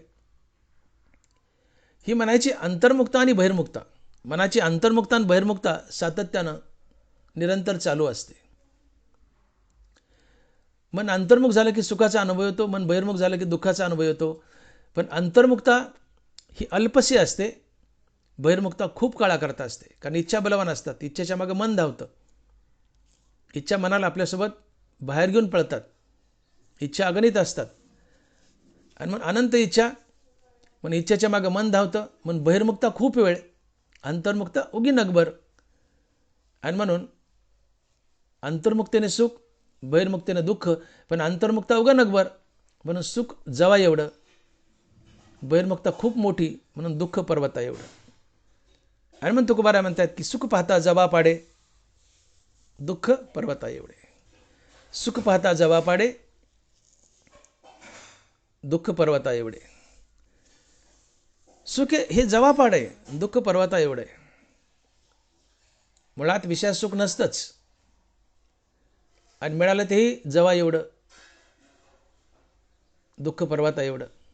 विषयात सुख नाहीच आहे आणि मिळतंही ते विषय भोगताना अंतर्मुख झालेल्या मनानं हृदयस्रामापासून सुखाचा प्रभाव वाहून आणून, हृदयस्रामापासून सुखाचा प्रभाव वाहून आणून विषयात मांडलेला असतो आणि विषयाला गोडी आणलेली असते. विषयात सुख नसतंच. आणि मग लक्षात घ्या की तुकोबाराय म्हणतात की सुखरूप ऐसे कोण दुजे सांगा, माझ्या पांडुरंगासारखे ते. या जगतात एकटा पांडुरंग सुखरूप आहे, उरलेलं जगात दुःखरूप आहे. पण तुम्हाला जर वाटत असेल की विषयात आम्हाला सुख मिळतंय, आणि मग तुम्ही असं कसं म्हणता की एकटा पांडुरंगच सुखरूप आहे आणि जगात सुखच नाही कुठं, तर आम्हाला विषयातून सुख मिळते, आम्ही विषयातून सुख भोगतो. आणि तुम्ही असं कसं म्हणता की एकटा पांडुरंग सुखरूप आहे आणि जगात कुठंच सुख नाही, आम्हाला तर विषयातून सुख मिळते. पण याचं उत्तर असे की विषयात सुख नसतंच. इच्छित विषय प्राप्त होणं आणि मनाची अंतर्मुक्ता साधणं या दोन्ही गोष्टी एकदाच घडतात. हे अंतर्मुख झालेलं मन हृदयस्रामाला भेटतं आणि हृदयस्रामापासून सुखाचा प्रभाव वाहून आणतं आणि विषयात मांडतं आणि विषयाला गोडी आणतं आणि विषय गोड वाटतात, सुखकर वाटतात. विषय हे मूळचे सुखकर नसतातच. आणि मग ज्ञानोबा लिहितात की विषयी सुख आहे हे बोलण्याची सारिके नव्हे, तरी विद्युत स्फुरणे कान पाहे जगा माझी. विषयात सुख नसतंच आणि घडीभर जे भास होतो सुखाचा ते खोटं असतं आणि तेही अंतर्मुख झालेल्या मनानं, विषय भोगताना अंतर्मुख झालेल्या मनानं हृदयस्रामापासून वाहून आणून विषयात मांडले असते आणि विषयाला गोडी आणलेली असते. आणि म्हणून हे ध्यानात धरा किंवा हे सिद्ध होतं की या जगतात एकटा पांडुरंगाचं सुखरूप आहे, उरलेलं जगत दुःखरूप आहे. पांडुरंगाशिवाय जगात कोणी सुखरूप नाहीच, एकटा पांडुरंगच सुखरूप आहे. आणि म्हणून तुकोबाराय म्हणतात की सुखरूप आहे साधूजा कोण सांगा, माझ्या पांडुरंगासारखा तो. जगतात एकटा पांडुरंगच सुखरूप आहे, उरलेलं जगत दुःखरूप आहे. मग हे पांडुरंगापासून सुख आम्हाला हिरावून आणायचे. एकटा पांडुरंग सुखरूप आहे ना, जगत दुःखरूप आहे ना, मग आम्हाला पांडुरंगापासून सुख हिरावून आणायचं, लुटायचं आहे. त्याला साधन काय? पांडुरंगाचं नाव. आणि म्हणून सुखाचं साधन या जगतात काय असेल तर ते आहे फक्त आणि फक्त हरिनाम. तुम्ही हरिनाम घ्या, सुखी व्हाल. हरिनाम घेतलं रे घेतलं की मनाची अंतर्मुक्ता, अंतर्मुख झालेलं मन हृदयस्रामाला भेटतं. मन आणि हृदयस्राम यांच्या भेटीतून मनाला स्थिरता लाभते. मनाच्या स्थिरतेतून येणारा अनुभव हे सुख असतं. मनाची स्थिरता हे सुख, हे सुखाचं पहिलं कारण. आणि हरिनाम हे मूळचंच सुखरूप आहे. देह सादर पाहावा निश्चित, सर्व सुख हेत नाम आहे. हरिनाम हे मूळचंच सुखरूप आहे, हे सुखाचं दुसरं कारण. म्हणून नामस्मरणानं मनाची अंतर्मुक्ता, मनाची स्थिरता हे एक सुखाचं कारण. आणि नाम स्वतःच सुखरूप आहे, हे सुखाचं दुसरं कारण.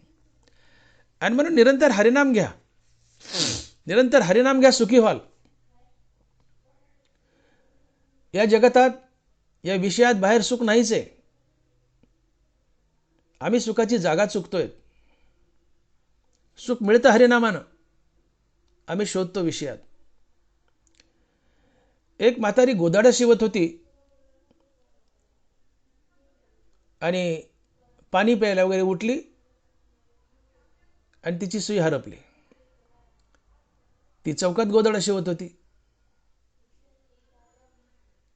सुई हरपली. चौकात शोधायला लागली वसरीवर. म्हातारी जागा चुकली. सुई हरपली चौकात, शोधते वसरीवर. म्हातारी जागा चुकली. आम्ही सुखाच्या बाबतीत जागा चुकतो. सुख मिळतं हरिनामानं, आम्ही शोधतो विषयात. सुख मिळतं हरिनामानं, आम्ही शोधतो विषयात. म्हातारीसारखी आम्ही जागा चुकतो. म्हातारी जागा चुकली, आम्ही जागा चुकलो. सुख मिळतं हरिनामानं, आम्ही शोधतो विषयात. मोठी नदी तरून जायची, साधन असतं नाव. सुख हवंय, साधन आहे हरिनाम. आणि म्हणून हरिनाम, हरिनाम आणि हरिनाम हेच एकमात्र सुखाचं कारण आहे. इतर कुठल्याही गोष्टीने तुम्हाला सुख मिळू शकत नाही, मिळू शकत नाही. आणि म्हणून लक्षात घ्या की सुखाला एकमात्र कारण जर काय असेल तर ते आहे फक्त आणि फक्त हरिनाम, बाकी काहीच नाहीये. कारण जगत दुःखरूप आहे. दुःख बांधवडी हा संसार, सुखाचा विचार नाही कुठं. जगत दुःखरूप आहे. या दुःखरूपी जगात सुख सापडेल कसं? जे जिथं नाही तिथं सापडेल कसं? तुम्ही कपड्याच्या दुकानात गेले, तुम्हाला कपडे मिळतील, तिथं साखर मिळेल कशी? बँकेत गेले, पैसे मिळतील, तिथं वह्या पुस्तकं मिळतील कशी? जे जिथं आहे ते तिथं शोधा. सुख हरिनामात आहे, हरिनामात शोधा. सुख जगात नाहीच आहे, जगात सापडणार नाही आणि शोधूही नका. आणि म्हणून मी बोलून गेलो की म्हातारीची सुई हरपली चौकात, शोधते वसरीवर. म्हातारी जागा चुकली. आम्ही सुखाच्या बाबतीत जागा चुकतोय. सुख मिळतं हरिनामानं, आम्ही शोधतो विषयात. विषयात सुख नसतंच. विषयी सुख आहे हे बोलण्याची सारिके नव्हे, तरी विद्युत स्फुरणे कानप आहे जगा माझी. विषयात सुख नसतंच हे बोलण्यासारखंच नाही म्हणले की विषयात सुख आहे. आम्ही जागा चुकतो म्हातारीसारखी. सुख मिळतं हरिनामानं, आम्ही शोधतो विषयात. हरिनामात सुख शोधा, सुखी व्हाल. विषयात सुख नसतंच. ते गाढव असतं एक, त्याच्या पाठीवर ओझं टाकलेलं असतं आणि त्या माणसाला ते ओझं जिथं हवं त्या ठिकाणी घेऊन जायचं असतं, गाढवाच्या पाठीवर टाकलेलं. पण त्या गाढवाच्या डोक्यावर एक काठी बांधतात 2 फूट अंतरावर आणि त्याला एक घासाची पेंडी बांधतात. ती पेंडी गाढवाच्या तोंडाला येणार नाही असे दूर अंतरावर बांधलेली असते, 2 फुटावर. आता गाढव जीभ काढतं, तोंड लांबवतं, तोंड पुढं करतं, पुन्हा जीभ काढतं. त्याला वाटतं आता तरी घासाची पेंडी तोंडाला येईल, मग तरी येईल. पण ती पेंडी घासाची त्याच्या तोंडाला काही येत नाही. तो घास खायला मिळेल, ती तोंडाला कधीतरी येईल या आशेनं गाढव वजं वाहत असतं. पण ठेप्याला जाईपर्यंत ती घासाची पेंडी काही गाढवाच्या तोंडाला येत नाही. त्याला आशा आहे, ते जीभ लांबवतं, आता तरी खायला मिळेल, मग तरी खायला मिळेल या आशेनं ते वजं वाहतं. पण त्याला ती घासाची पेंडी खायला मिळत नाही, कारण ती 2 फुटावर बांधलेली, त्याची जीभ पुरत नाही. पण खायला मिळेल या आशेने ते वजं वाहतं. तसं आम्हीही संसारात, पोरगा नीट बोलला नाही, सून तरी नीट बोलेल, सून नीट बोलली नाही, नातू तरी नीट बोलेल या आशेने संसार करतो. पण नातूही नीट बोलत नाही. सर्व सुखाची आशा जन्म गेला, क्षणयक यत्न मुक्ती नाही केला. आमचा सुखाच्या आशेत जन्म जातो, पण आम्हाला सुख मिळत नाही. का? आम्ही जागा चुकतो. आम्ही जागा चुकतो. सुख विषयात, संसारात नाहीच आहे. सुख आहे ते हरिनाम. हरिनाम घ्या, सुखी व्हाल. सूर्य उगवला आणि उजडलं नाही असं कधी घडूच शकत नाही. हरिनाम घेतल्याने सुख मिळालं असंही कधी घडूच शकत नाही. सूर्य उगवला, प्रकाश पडणारच. हरिनाम घेतलंय, सुखाचा अनुभव येणारच. देह सादर पाहावा निश्चित, सर्व सुख येतं नाम आहे. सर्व सुख येतं नाम आहे. हरिनाम सुखरूप आहे. हरिनाम घ्या, सुखी व्हाल. मग तुकोबाराय म्हणतात ना, माझा पांडुरंग एकटा सुखरूप आहे, जगत दुःखरूप आहे. भले असू द्या तुकोबाराय, तुमचा पांडुरंग एकटा सुखरूप आहे ना, जगत दुःखरूप आहे ना, जगत दुःखरूप आहे ना. मग पांडुरंगापाशी असलेलं सुख आम्ही वडून आणू. कसं आणू? त्याचं नाव घेऊ, पांडुरंगाचं नाव घेऊ. पांडुरंगाचं नाव घेतलं की आमचं मन अंतर्मुख होईल. अंतर्मुख झालेलं मन हृदयरामाला भेटेल. मन आणि हृदयराम यांच्या भेटीतून मनाला स्थिरता लाभेल. मनाची स्थिरता हेच सुख आहे. असू द्या ना तुमचा एकटा पांडुरंग सुखी, पण त्याच्यापासून आम्ही सुख हिरावून आणू, लुटून आणू. कशानं? त्याच्याच नामानं, त्याच्याच नामानं. आणि म्हणून या जगतात सुखप्राप्तीचं एकमात्र साधन काय असेल तर ते आहे फक्त आणि फक्त हरिनाम. हरिनाम घ्या, सुखी व्हाल. मीठ जोपर्यंत समुद्रात पडून आहे तोपर्यंत सुखी असतं. मीठ समुद्रापासून वेगळं झालं की भाजीत पडतं, उकळत्या अदनात पडतं, त्याला गरमीचे चटके सहन करावे लागतात. तसं तुम्ही जोपर्यंत हरिनामात पडू नयेत सुखी राहाल. हरिनामाच्या बाहेर निघाले की संसाराचे चटके सहन करावे लागतील. हरिनामात पडून राहा, सुखी व्हाल. मीठ समुद्रात पडू नये, सुखी आहे. तुम्ही हरिनामात पडून राहा, सुखी राहाल. मीठ समुद्रापासून वेगळं झालं, भाजीत चटके बसतात. तुम्ही हरिनामातून वेगळे झाले, संसाराचे चटके बसतात. आणि म्हणून या माता मावल्या फार हुशार असतात. सणावाराला पैठणी वगैरे शालू घेतात, भारी भारी साड्या. तर या पैठणी साडीमध्ये एक ब्लाऊज असतो. पण ही पैठणी साडी, त्यात असलेला ब्लाऊज, याला जरी असते, रफ असतो कपडा. तो डायरेक्ट जर ब्लाऊज शिवला, अंगात घातला त्या माऊलीने, तर तिच्या अंगाला टोचतो. ती जरी टोचते अंगाला आणि नको वाटतो तो ब्लाऊज. पण माता मावल्या फार हुशार असतात. या पैठणीच्या ब्लाऊजला त्या आतून कॉटनचा अस्तर लावतात आणि कॉटनचा आतून अस्तर लावून ब्लाऊज शिवतात. आणि मग तो ब्लाऊज घातला तर अंगाला टोचत नाही. पैठणी शालूमध्ये निघालेला ब्लाऊज डायरेक्ट शिवला तर टोचतो, पण त्याला कॉटनचा अस्तर लावलं मग घातला तर तो अंगाला टोचत नाही. ब्लाऊजला कॉटनचा अस्तर लावलं तर टोचत नाही. संसाराला हरिनामाचा अस्तर लावा, संसाराला हरिनामाचा अस्तर लावा, संसारही टोचणार नाही, संसारही टोचणार नाही. हरिनामात बुडून राहा, हरिनामात बुडून राहा. संसार करताना आपलं चित्ताचं एक टोक हरिनामात ठेवा आणि आपल्या चित्ताचं दुसरं टोक संसारात ठेवा. संसार करताना आपल्या चित्ताचं एक टोक हरिनामात ठेवा, आपल्या चित्ताचं दुसरं टोक संसारात ठेवा, सुखी व्हाल. सूर्य उगवलाय, सूर्यापासून किरण निघाले. या सूर्याच्या किरणाचं एक टोक सूर्यापाशी, दुसरं टोक आपल्या अंगावर पडले. आपल्याला या किरणाचा, उन्हाचा स्पर्श झालाय, सभोवताली प्रकाश पडलाय. सूर्याच्या किरणाचं एक टोक सूर्यापाशी, दुसरं टोक आपल्या अंगावर आहे. आपल्याला गरमी लागते, सभोवताली प्रकाश पडलाय.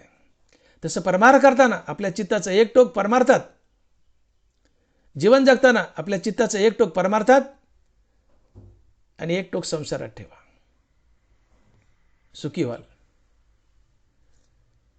सूर्यापासून किरण निघाले, या किरणाचं एक टोक सूर्यापाशी, दुसरं टोक आपल्या अंगावर पडले. गरमी लागते, सभोवताली प्रकाश पडलाय. संसार करताना आपल्या चित्ताचं एक टोक परमार्थात ठेवा, एक टोक संसारात ठेवा, सुखी व्हाल. पण सूर्य मावळला, किरण गेलं, सभोवताली अंधार पडला. चित्त हरिनामातून मावळलं, सभोवताली दुःखाचा अंधार पडतो, जीवनात दुःख येतं. पण हरिनाम हा सुखाचा सूर्य आहे. हरिनाम अर्थात सुखाचा सूर्य मावळू देऊ नका. नित्य हरिनाम घ्या, नित्य हरिनाम घ्या. भले एकटा पांडुरंग सुखरूप आहे, एकटा पांडुरंग सुखरूप आहे, असू द्या, काही बिघडत नाही. त्याच्या नामानं आम्ही सुख त्याच्यापासून हिरावून आणू, लुटून आणू. कसं? त्याचं नाम घेतलं, राम म्हटलं की मन अंतर्मुख, अंतर्मुख झालेलं मन हृदयस्थ रामाला भेटतं.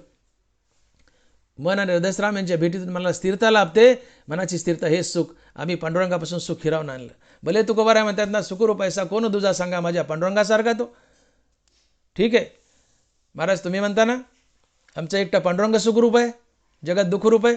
ठीक आहे, आम्ही दुःखरूप आहे, पण पांडुरंगापासलं सुख आम्ही त्याच्या नावानं हिरावून आणून आम्ही सुखी बनू. हरिनाम घ्या, सुखी व्हाल. आणि मग हरिनामाला केंद्रस्थानी ठेवा, हरिनामाला केंद्रस्थानी ठेवा आणि संसार करा. हरिनामाला केंद्रस्थानी ठेवून जो संसार करतो तो सुखी असतो, जो हरिनामाला विन्मुख असतो तो दुःखी असतो. हे असो स्वातीचे उदक, शुक्ती मोती वेळे विक, तैसा सज्ञानासी मी सुख, दुःख ते अज्ञानासी.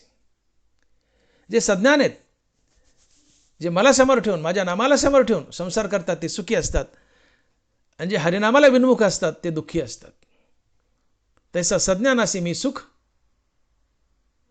दुःख ते अज्ञानासी. आणि म्हणून जीवन जगताना आपल्याला चारी बाजूनी दुःखानं विळखा मारलाय. जगात दुःखरूपी आहे, संसार दुःख बांधवडी आहे. या जगात सुखाचा विचार कुठंच नाहीये, संसार दुःखानं खचून भरलाय. मग जरी संसार दुःखमय असेल तर आमच्या दुःखाची कारणं आम्ही शोधावीत, आमच्या दुःखाची कारणं आम्ही शोधावीत. संसार मूळचा दुःखरूप आहे, याचा अर्थ आम्ही दुःखरूप आहेत. तर आम्ही का दुःखरूप आहोत? इथं आम्हाला सुख मिळणारच नाही का? आमच्या दुःखाची कारणं काय आहेत आणि आमच्या सुखाची कारणं काय आहेत हे आम्ही शोधावं. आमच्या सुखाचं कारण हरिनाम आहे, आपण पाहिलं. पण आमच्या दुःखाची काय कारण आहेत? त्यातलं पहिलं कारण, आम्ही हरिनामापासून दूर आहोत म्हणून दुःखी आहोत. आणि दुसरं कारण, आमच्या बलवान आशा आणि इच्छा, आमच्या जीवनात असलेला हव्यास. धनवारा सांगतात की इच्छेसोबत सुख नसतं, इच्छेच्या अभावात निरंतर सुख असतं. माऊली लिहितात, ते मनोरथ संगे नव्हे, एरवी सिद्धी गेलीची आहे, हे दोन्हीची उपाये सुखदुःखासी. इच्छेसोबत सुख नसतं, इच्छेच्या अभावात निरंतर सुख असतं.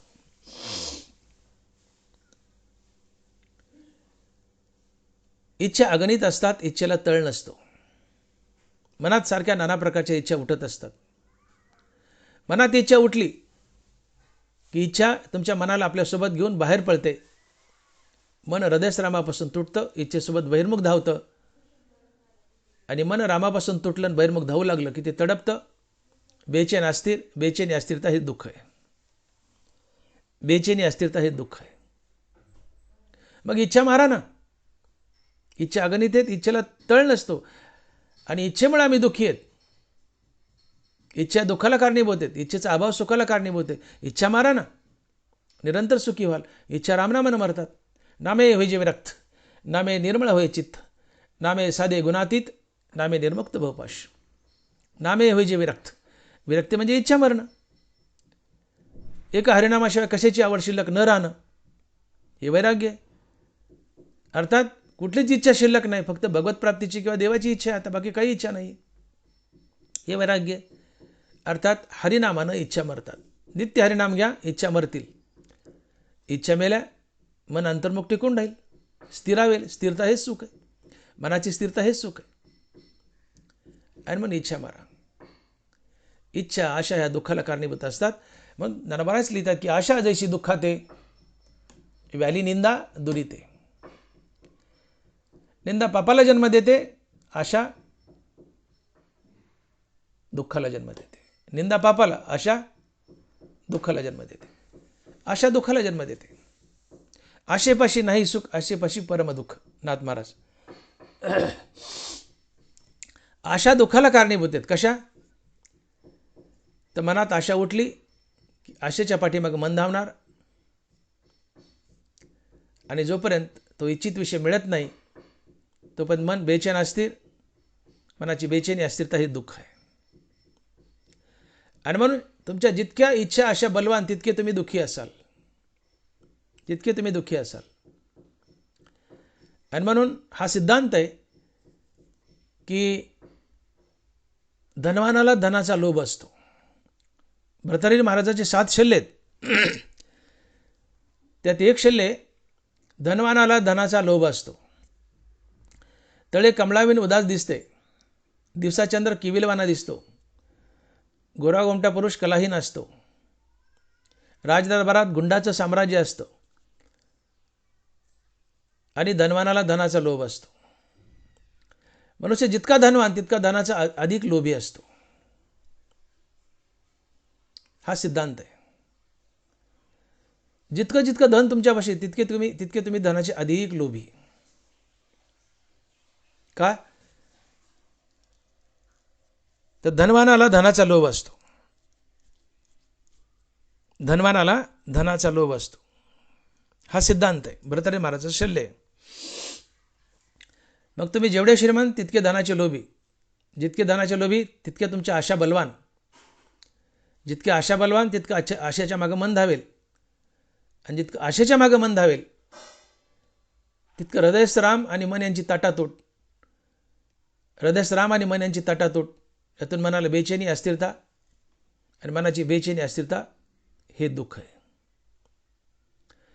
आणि म्हणून श्रीमंत मनुष्य दुःखी असतो आणि श्रीमंत मनुष्य हा भिकारी असतो. श्रीमंत मनुष्य दुःखी असतो आणि श्रीमंत मनुष्य भिकारी असतो.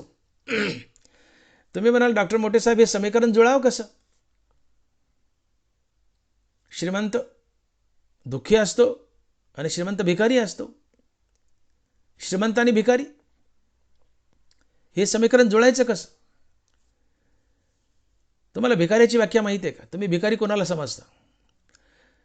हातात टंबऱ्याळ घेऊन रस्त्याला भीक मागतो, भगवान के नाम से दे, अल्लाह के नाम से दे, त्याला तुम्ही भिकारी म्हणता का? तो भिकारी नसतो. रस्त्यावर टंबऱ्याळ घेऊन भीक मागतो तो भिकारी नसतो. नाथ महाराज भागवतात भिकाऱ्याची व्याख्या सांगतायत. महाराज लिहितायत, ऐके दरिद्राचे लक्षण, ऐके दरिद्राचे लक्षण, गाठी असता कोटी धन, ज्याचे संतुष्ट नाही मन, परम दरिद्र जानत होतो. कोट्यावधी रुपये जवळ आहेत, कोट्यावधी रुपये जवळ आहेत, पण असूनही मनाला समाधान नाही, अजून मिळावाच वाटतंय, मिळावाच वाटतंय, मिळावाच वाटतंय, तो भिकारी असतो.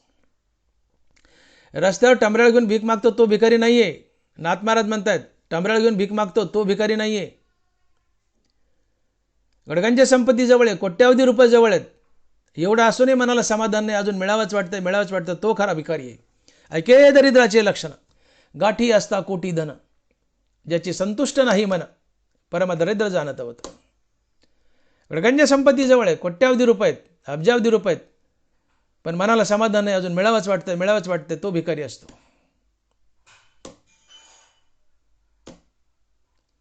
आणि म्हणून धनवान भिकारी असतो आणि धनवान दुःखी असतो. धनवान भिकारी असतो. एकदा एक राजा जंगलात शिकारीला गेला आणि जात असताना त्याला एका झाडाखाली एक साधू निवांत तपश्चर्या करताना दिसला. राजा रथातून खाली उतरला आणि साधूकडे गेला, दर्शन घेतलं आणि साधूला एक विनंती केली. म्हणले, साधू महाराज थोडा वेळ काढून माझ्या राजदरबारात या, तुमचे पाय लागले तर माझा राजदरबार, माझा राजवाडा पुनीत होईल, तुम्ही या म्हणले माझ्या राजवाड्यात. साधू तयार झालाय. साधू म्हणला, ठीक आहे महाराज. राजेसाहेब मी सकाळी येतो 6 वाजता. दुसऱ्या दिवशी सकाळी 6 वाजता साधू राजाच्या दरबारात दरवाजात हजर आहे. तो साधू हे पाहून शिपायानं हात सोडले. राजा कुठे आहे? तर देवघरात आहे, पूजा चालली आहे. राजाने साधूला बोलवलं, देवघरात बसवलं. साधू म्हटला, राजेसाहेब पूजा चालू ठेवा, बंद करू नका, मी बसतो पूजा होस तर. साधू बसलाय, राजाची पूजा चालली आहे. राजा देवाला म्हणतो, देवा पांडुरंगा, महाराष्ट्र माझा आहे, आता मला गुजरात दे. देवा मला मध्य प्रदेश दे, मला उत्तर प्रदेश दे. देवा मला जम्मू काश्मीर दे, हिमालय गाठला. खाली शिरला दक्षिण, देवा मला आंध्र प्रदेश दे, मला तामिळनाडू दे, मला कर्नाटक दे. खाली कन्याकुमारी गाठली. राजाची पूजा चालली आहे, साधू बघतोय, राजा मागतोय. राजापाशी अख्खा महाराष्ट्र आहे तरी त्याचं पोट भरलं नाही. त्यांनी हळूहळू सगळा भारत देवापाशी मागून घेतला. तेवढ्यात साधू उठला आणि परत निघाला. राजा उठला आणि साधूच्या मागं पळतोय. म्हणजे साधूसाहेब असं विनमुख जाऊ नका, माझ्या दरबारातून माझ्या राजवाड्यातून काहीतरी घेऊन जा, रिकाम्या हाताने जाऊ नका. राजा म्हणतो काहीतरी घेऊन जा. साधू म्हणतो, राजासाहेब एक भिकारी दुसऱ्या भिकारीला काय देणार? एक भिकारी दुसऱ्या भिकारीला काय देणार? राजाला राग आला. म्हणले साधू महाराज मला भिकारी म्हणता? म्हणले हो राजा भिकारी आहे तू. राजा तो भिकारी आहे. म्हणले कसं काय? अरे म्हणले देवापुढं मागितलं काय आणि माणसापुढं मागितलं काय? जो मागतो तो भिकारीच, जो मागतो तो भिकारीच. राजा तुझंच मागायचं संपलं नाही, तू मला काय देणार? तुझ्यापाशी अख्खा महाराष्ट्र आहे तरी तुझं पोट भरलं नाही. तू देवापाशी पूर्ण भारत मागितला आहेस, पूर्ण महाराष्ट्र असून तुझं पोट भरलं नाही. तुला अजून मिळावंच वाटतंय, मिळावंच वाटतंय, मिळावंच वाटतंय. नाथ महाराज म्हणतात गाठी असता कोटी धन, ज्याचे संतुष्ट नाही मन परम दरिद्र जाणत होतो. अख्खा महाराष्ट्र जवळ आहे तरी पोट भरलं नाही, सगळा भारत मागून घेतला. कोट्यावधी रुपये जवळ आहेत तरी मनाची संतुष्टता नाही, अजून मिळावंच वाटतंय, मिळावंच वाटतंय. कोट्यावधी रुपये जवळ आहेत पण मन भरलं नाही, अजून मिळावंच वाटतं, मिळावंच वाटतं. तो भिकारी असतो, रस्त्यावर भीक मागतो तो भिकारी नसतो. आणि म्हणून धनवान हा भिकारी असतो, धनवान भिकारी असतो. राजाजवळ अख्खा महाराष्ट्र तरी पोट भरलं नाही, सगळा भारत मिळावा वाटतोय, असूनही पोट भरलं नाही, मिळावंच वाटतंय. तो भिकारी असतो. धनवान भिकारी असतो, धनवान दुःखीही असतो. का? का तर धनवानाच्या आशा बलवान असतात, धनवानाच्या आशा बलवान असतात. धनवानाला धनाचा लोभ असतो आणि म्हणून आशा बलवान असतात. आणि जितके आशा बलवान तितकं मन या आशेच्या इच्छेच्या मागे धावतं, बहिर्मुख बनतं, हृदयश्रामापासून तुटतं. आणि मन हृदयश्रामापासून तुटलं की बेचैन अस्थिर तडपतं. मनाची तडप, बेचैनी, अस्थिरता हे दुःख आहे. मनाची स्थिरता हे सुख, मनाची अस्थिरता हे दुःख आहे. आणि म्हणून धनवान भिकारी आहे आणि धनवान दुःखी आहे. आणि मग जाणून घ्या, कुठेतरी लगाम लावा, कुठेतरी पूर्णविराम द्या की आमच्या जीवनात दुःख काय? त्याचं प्रमुख कारण आमच्या जीवनात असलेला हव्यास. हव्यास, आम्हाला तृप्ती नाही, तृप्तीचा ढेकर येत नाही. कुठेतरी तृप्तीचा ढेकर येऊ द्या, सुखी जीवन जगाल. हव्यास सगळ्यात घातक आहे. अल्पसंतुष्ट जीवन जगा. एक अल्पसंतुष्ट मनुष्य देवाला काय मागतो? कबीर महाराज लिहित आहेत, साई उतना ही दे जामे कुटुंब समाय, साई उतना ही दे जामे कुटुंब समाय, मैं भी भूखा न रहो और साधू भी भूखा न जाए. देवा मला तेवढंच दे की ज्यामध्ये माझं कुटुंब खाऊन पिऊन सुखी असेल आणि दारात कुणी जर साधू आणि भिकारी आला तर त्याला वाढायला माझ्यापाशी पसावर असेल. देवा मला एवढंच दे. साई उतना ही दे जामे कुटुंब समाय, मैं भी भूखा न रहूं और साधू भी भूखा न जाए. मला तेवढंच दे की मी आणि माझं कुटुंब खाऊन पिऊन सुखी असेल आणि एखादा भिकारी माझ्या दारात आला, साधू दारात आला, त्याला वाढण्यासाठी वंजडभर पसाभर माझ्याजवळ असावं. ही अल्पसंतुष्टता आहे. अल्पसंतुष्ट जीवन जगा, सुखी व्हाल. जीवनात जेवढा हव्यास तितक्या इच्छा आशा बलवान, जितक्या इच्छा आशा बलवान तितकं मन इच्छा आशेच्या मागे धावणार, हृदयश्रामापासून तुटणार, मन बहिर्मुख, बेचैन, अस्थिर, तडप. बेचैनी, अस्थिरता, तडप हे दुःख आहे. तुम्ही श्रीमंत आहात पण दुःखी असाल. आशा जैशी दुःखाते व्याली निंदा दुरीते. तुम्ही श्रीमंत असाल पण भिकारी असाल. का? गडगंज आहे पण अजून मन भरलं नाही, मिळावंच वाटतंय, मिळावंच वाटतंय, मन भिकारी असणार. आणि मन धनवान हा दुःखी असतो आणि भिकारी असतो. आणि मन अल्पसंतुष्ट बना, सुखी व्हाल. हरिनाम घ्या, सुखी व्हाल. आणि म्हणून महाराज तुकोबाराय अभंगाच्या पहिल्या चरणात म्हणतात की सुखरूप ऐसा तुझा कोण सांगा माझ्या पांडुरंगासारखा तो. सुखरूप ऐसे कोण तुझे सांगा माझ्या पांडुरंगासारखा ते.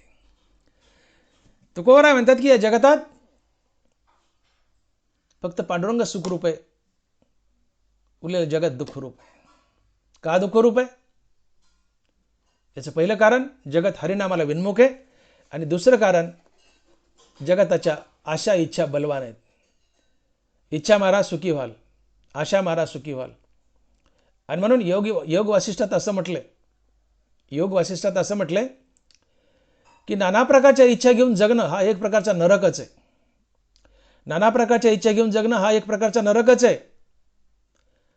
आणि इच्छा रहित जगणं हा एक प्रकारचा मोक्षच आहे. इच्छा रहित जगणं हा एक प्रकारचा मोक्षच आहे. इच्छा मारा सुखी व्हाल. इच्छेची पूर्ती आमच्या हातात नाहीये पण इच्छेचा त्याग मात्र आमच्या हातात आहे. इच्छा मारा, इच्छा त्यागा, सुखी व्हाल. कारण जितके इच्छा तितके इच्छेच्या मागे मन धावेल. इच्छा मनाला आपल्यासोबत बहिर्मुख घेऊन पडतील. मन हृदयस्रामापासून तुटेल. मन हृदयस्रामापासून तुटलं की बेचैन अस्थिर, बेचैनी अस्थिरता हे दुःख आहे. इच्छेने तुम्हाला दुःख दिलं, आशेने तुम्हाला दुःख दिलं. इच्छा मारा, आशा मारा, सुखी व्हाल. अल्पसंतुष्ट जीवन जगा, सुखी व्हाल. आणि म्हणून आपण आपल्या अंतःकरणात डोंकावून पहा, आम्ही दुःखी का आहोत. त्याचं प्रमुख कारण आमच्या जीवनात असलेला हव्यास, आमच्या बलवान असलेल्या इच्छा आणि आशा, हे आमच्या दुःखाचं पहिलं कारण. आणि आमच्या दुःखाचं दुसरं कारण, आम्ही हरिनामाला विन्मुख आहोत. आमच्या तोंडात देवाचं नाव नाही आहे. हरिनाम हेच एकमात्र सुखाचं कारण आहे. हरिनाम सोडलं तर जगात सगळं दुःखच आहे. या जगतात एकटा पांडुरंगच सुखरूप आहे, उरलेलं जगात दुःखरूप आहे. या जगतात सुखाची जागा एक आणि सुखाचं स्वरूपही एकच, आणि ते आहे आत्मस्वरूप. आत्मस्वरूप पांडुरंग आहे.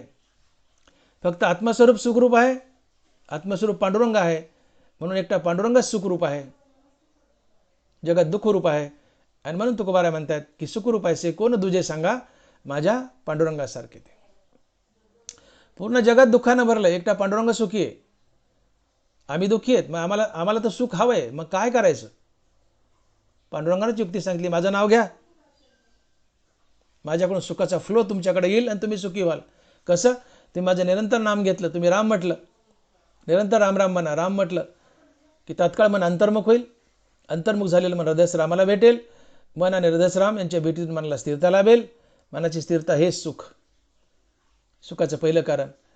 आणि हरिनाम हे मुळच सुखरूप आहे, हे सुखाचं दुसरं कारण. तात्पर्य निरंतर हरिनाम घ्या, तुम्ही सुखी व्हाल. भले एकटा पांडुरंग सुखरूप आहे जगतात एकटा पांडुरंग सुखरूप आहे, जगात दुःखरूप आहे.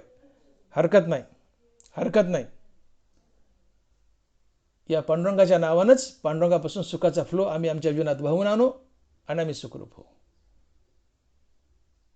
पांडुरंगाचं नित्य नाम घ्या, तुम्ही सुखी व्हाल.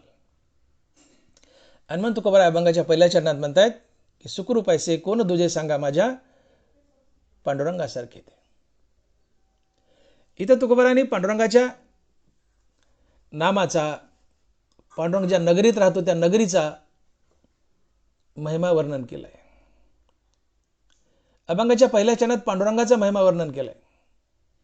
काय की सुखरूप आहे कोण दुजे सांगा, माझ्या पांडुरंगासारखे ते. या जगतात एकटा माझा पांडुरंगच सुखरूप आहे, बाकी कुणीही नाही. पांडुरंग सोडून उरलेलं जगत सगळं दुःखरूप आहे. हा पांडुरंगाचा स्वतःचा महिमा आहे. हे तुकोबारायांनी अभंगाच्या पहिल्या चरणात सांगितले. आम्ही दुःखी आहोत, पांडुरंग सुखी आहे, एकटा पांडुरंगच सुखी आहे. पण हे पांडुरंगापासून आम्हाला सुख हिरावून आणायचे आणि आम्हाला सुखी व्हायचे. मी बोलून गेलो की दुष्काळ पडलाय. एका धनिक माणसापाशी, श्रीमंतापाशी, जमीनदारापाशी भरपूर ज्वारी आहे. गावात कोणापाशी ज्वारी नाही आहे. ज्वारी एकट्यापाशीच आहे, बाकी कोणापाशी नाही आहे. आणि ज्वारी तर पाहिजे खायला. मग त्या धनिक माणसाकडून तुम्हाला ज्वारी उसनी आणावी लागेल, मागून आणावी लागेल, तर तुम्हाला ज्वारी मिळेल. एकाच माणसापाशी ज्वारी आहे, गावात कोणापाशी नाही. सगळ्या गावाला त्या माणसाकडून ज्वारी आणावी लागेल.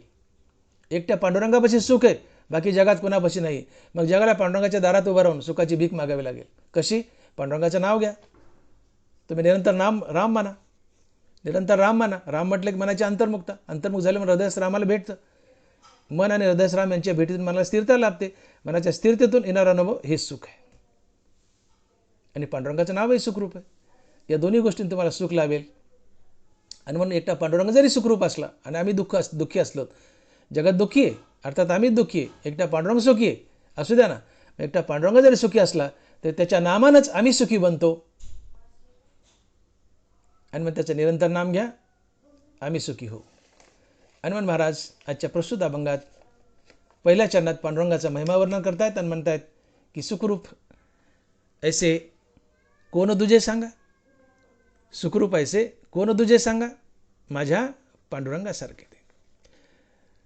माझा पांडुरंग सोडला तर जगात दुसरं कोण सुखरूप आहे, तर कोणीच नाही. अर्थात जगात एकटा पांडुरंगच सुखरूप आहे. जगात एकटा पांडुरंगच सुखरूप आहे. पण सुख हवं असेल तर या पांडुरंगाला शरण जा. तो पंढरपुरात उभा आहे. तुम्हाला सुख हवं असेल तर पांडुरंगाला शरण जा. तो पंढरपुरात उभा आहे. आणि पंढरी इतर तीर्थासारखी अवघड नाही आहे. हे पंढरपूर इतर तीर्थासारखं अवघड नाही आहे. हे अतिशय सोपं आहे.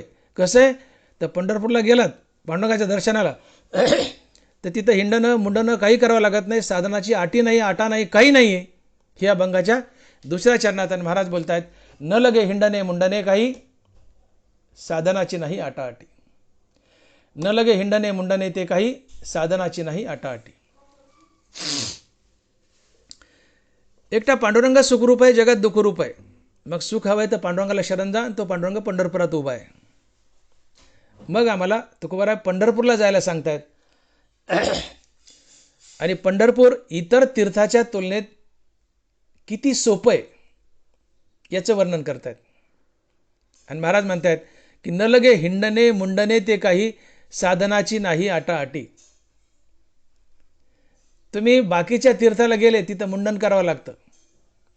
तुम्ही बालाजीला गेले तुम्हाला केस काढावे लागतात. कोणाची इच्छा असते कोणाची नसते. तुम्हाला मुंडन करून यावं लागतं. पंढरपुरात गेलात केस काढायची गरज नाही. तुकोबाराय म्हणतात न लगे हिंडणे मुंडणे ते काही, साधनाची नाही आटाआटी. बालाजीला गेल्या बायकाला सुद्धा केस काढावे लागतात. बायका केस काढून येतात. आणि केस काढणं कोणाला आवडतं का? म्हणजे साधनाची आटाआटीच झाली ना. बालाजीला गेले कंपल्सरी केस काढावे लागतात. आमच्या मनात नाही आहेत केस काढायचे, पण नाही काढावं तर भीती आहे. देव पावायचा नाही तर देव मागा लागेल, देव धरील ही भीती आहे. इच्छा नसतानाही बालाजीला गेल्यावर केस काढून यावे लागतात. तुकोबाराय म्हणतात आमच्या पंढरपुरात असलं काही नाही आहे. न लगे हिंडणे मुंडणे ते काही, साधनाची नाही आटाआटी. पंढरपूरला जा तुम्हाला केस काढावं लागत नाहीत, मुंडन करावं लागत नाही, काही करावं लागत नाही. कुठलं साधन नाही, आटाआटी नाही, अभिषेक नाही, काही नाही, काही नाही. सरळ सरळ पांडुरंगाचं दर्शन. तुम्ही ब्रह्मगिरीला गेले ब्रह्मगिरीची परिक्रमा करावी लागते. ब्रह्मगिरीला एक वेढा मारावा लागतो, पायाचे तुकडे पडतात. नर्मदेला गेले नर्मदेची परिक्रमा करावी लागते, पायाचे तुकडे पडतात. सोपं नाही. इतर तीर्थाला गेले अनेक लोक टपलेले असतात. अभिषेक करा, कायनू करा, बायनू करा, हे साधन ते साधन ते साधन. साधनाची आटाआटी आहे. अष्टांगयोग करा, काही करा, नाना प्रकारचे साधन लागतात. साधं सत्यनारायण करा, भटजी लागतो, आंब्याची पाने लागतात, तीर्थ लागतं, पंचामृत लागतं, धान्याच्या राशी लागतात, सोबत बायको लागते. साधी आटाआटी आहे का? साधा सत्यनारायण पण साधी आटाआटी आहे का? सुपाऱ्या लागतात, चिल्लर पैसे लागतात. इतर साधनात आणि इतर तीर्थाला आटाआटी आहेत. ती आटाआटी माझ्या पंढरपुरात नाही आहे. तुकोबाराय हेच सांगतात, ती आटी माझ्या पंढरपुरात नाही आहे. पंढरपूरला गेले केस काढायची गरज नाही आहे. पंढरपूरला नगर प्रदक्षिणाही करायची गरज नाही आहे. डायरेक्ट जाऊन पांडुरंगाच्या चरणावर मस्तक टेकवा, पांडुरंग तुम्हाला प्रसन्न होतो. आणि म्हणून महाराज म्हणतात की न लगे हिंडणे मुंडणे ते काही, न लगे हिंडणे मुंडणे ते काही, साधनाची नाही आटाआटी. साधनाची नाही आटाआटी. इतर तीर्थाला गेल्यावर जे केस काढावं लागतात, मुंडन करावं लागतं, तसली काही आटाआटी नाही आहे. बाकीच्या तीर्थाला काही ना काही अडचणी आहेत, आटाआटी आहेत, साधनं लागतात. ती साधनं नाही उपलब्ध झाली तर सेवा पूजा परिपूर्ण होत नाही आहे. तुम्हाला संतुष्टता वाटत नाही तीर्थाला जाऊन आल्याची. तसली काही साधनं काही आटाआटी पंढरपुरात लागत नाहीत. म्हणून इतर तीर्थाच्या नादी लागू नका. तुम्ही सरळ उठाने पंढरपूरला जा. तिथं हिंडणं मुंडणं केस काढणं काही लागत नाही, कुठली साधनं लागत नाही, काही लागत नाही. डायरेक्ट जाण पांडुरंगाच्या चरणावर माथा टेकवा, पांडुरंग तुमच्यावर प्रसन्न होतो. आणि मग न लगे हिंडणे मुंडणे ते काही, साधनाची नाही आटाआटी. पुढे अभंगाच्या तिसऱ्या चरणात तुकोबाराय बोलतायत चंद्रभागे स्नान विधी तो हरिकथा, समाधान चित्ता सर्व काळ. चंद्रभागे स्नान विधी तो हरिकथा, समाधान चित्ता सर्व काळ. अभंगाच्या 3ऱ्या चरणात तुकोबाराय बोलतायत की पंढरपूरला गेल्यानंतर एक विधी मात्र जरूर करावा लागतो. तो काय? की पंढरपूरला गेल्यानंतर पहिल्यांदा तुम्हाला चंद्रभागेचं स्नान करावं लागतं आणि चंद्रभागेचं स्नान करून एक हरिकथा अर्थात एखादं प्रवचन किंवा कीर्तन ऐकावं लागतं आणि मग पांडुरंगाचं दर्शन घ्यावं लागतं. तर तुम्हाला पंढरीची वारी परिपूर्णतेने घडली, अन्यथा नाही. ही मात्र आट घातली आहे. पंढरपुरात साधनाची आटाआटी नाही आहे. न लगे हिंडणे मुंडणे ते काही साधनाची नाही आटाआटी. पंढरपूरला गेल्यावर काही साधनं लागत नाही, आटापिटा नाही, काही नाही, हिंडण नाही, मुंडण नाही, काही लागत नाही. पण एक मात्र पाळावं लागतं. काय? की चंद्रभागे स्नान, विधी तो हरिकथा, समाधान चित्ता सर्व काळ. पंढरपूरला गेल्यावर आधी चंद्रभागेचं स्नान करा आणि एखादी हरिकथा ऐका, एखादी हरिकथा ऐका आणि मग पांडुरंगाचं दर्शन घ्या. म्हणजे पंढरीची वारी परिपूर्णतेने घडली. कारण तो विधी आहे, तो तुकोबारांनी नेमून दिलाय. चंद्रभागे स्नान, विधी तो हरिकथा, समाधान चित्ता सर्व काळ. या चंद्रभागेचं किंबहुना पूर्ण पंढरीचं महत्त्व वर्णन करताना तुकोबारायांनी एका अभंगातून सांगितले की चंद्रभागा आणि पंढरी किती महान आहे. ही चंद्रभागा किती महान आहे. तुकोबाराय लिहित आहेत, अवघीच तीर्थे घडली एक वेळा, चंद्रभागा डोळा देखिलिया. नीट ऐका, अवघीच तीर्थे घडली एक वेळा, चंद्रभागा डोळा देखिलिया. तुम्ही चंद्रभागा नुसती डोळ्यानं पाहिली तरी जगातली सगळी तीर्थ केल्याचं पुण्य तुम्हाला मिळालं. काय महात्म्य बघा. चंद्रभागेचं स्नान तर पुढं राहिलं हो. चंद्रभागेचं स्नान तर पुढं राहिलंय. तुकोबाराय म्हणतात नुसती चंद्रभागा डोळ्यानं पाहिली, डोळ्यानं पाहिली तर पुण्य काय? की जगातील सगळ्या तीर्थाचं पुण्य तुम्हाला मिळालं, सगळी तीर्थ केल्याचं श्रेय मिळालं. अवघीच तीर्थे घडली एक वेळा, चंद्रभागा डोळा देखिलिया. नुसती चंद्रभागा डोळ्यानं पाहिली तर जगातील सगळं तीर्थ केल्याचं पुण्य तुम्हाला मिळतं आणि चंद्रभागेत स्नान केल्यावर तर तुमची सगळीच्या सगळी पापे जळून जातात. हे चंद्रभागेचं महिमान आहे. पुढे तुकोबाराय बोलतात, अवघीच पापे गेली दिगंतरी, वैकुंठ पंढरी देखिलिया. नुसती पंढरी डोळ्यानं पाहिली तर तुमची सगळी पापं पळून जातात. आगव्या संता एक वेळा भेटी, पुंडलिक दृष्टी देखिलिया. पुंडलिक एकटा डोळ्यानं पाहिला तर जगातील सगळ्या संतांची भेट घेतल्याचं पुण्य तुम्हाला मिळतं. आणि शेवटी महाराज म्हणतात की तुका म्हणे जन्म आल्याचे सार्थक, विठ्ठलची एक देखिलिया. विठ्ठल डोळ्यानं पाहिला की तुम्ही जन्माला आल्याचं सार्थक झालं, तुमचं जीवन धन्य झालं. आणि म्हणून आपल्यात अशी एक मन पडलेली की जन्माला येऊन एकदा तरी पंढरी पाहावी, जन्माला येऊन एकदा तरी आषाढी कार्तिकी करावी, जीवनाचं सोनं होतं. आणि म्हणून पंढरपुरात पांडुरंगाच्या दर्शनाला गेल्यानंतर एक विधी सांगितला आहे तुकोबारायांनी, तो आम्हाला पाळायचा आहे. तो विधी आहे चंद्रभागे स्नान, विधी तो हरिकथा. चंद्रभागे स्नान, विधी तो हरिकथा, समाधान चित्ता सर्व काळ. पंढरीला जा, आधी चंद्रभागेचं स्नान करा, एखादं प्रवचन कीर्तन ऐका, पांडुरंगाचं दर्शन घ्या.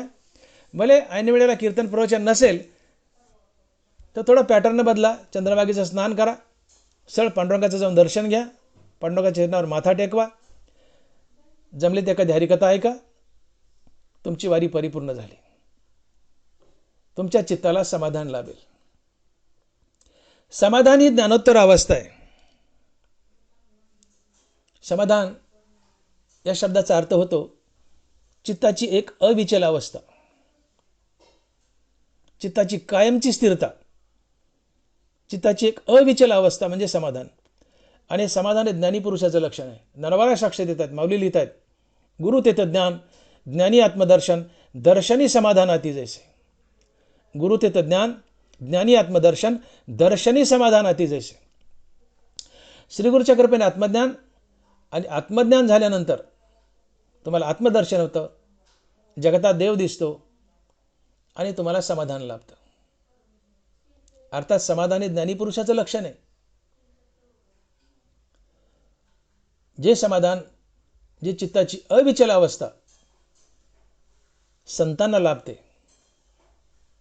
ते समाधान तुम्हाला पंढरपुरात गेल्यानंतर चंद्रभागेचं स्नान केले, एखादं कीर्तन प्रवचन ऐकले आणि पांडुरंगाचं दर्शन केल्यानं लाभतं.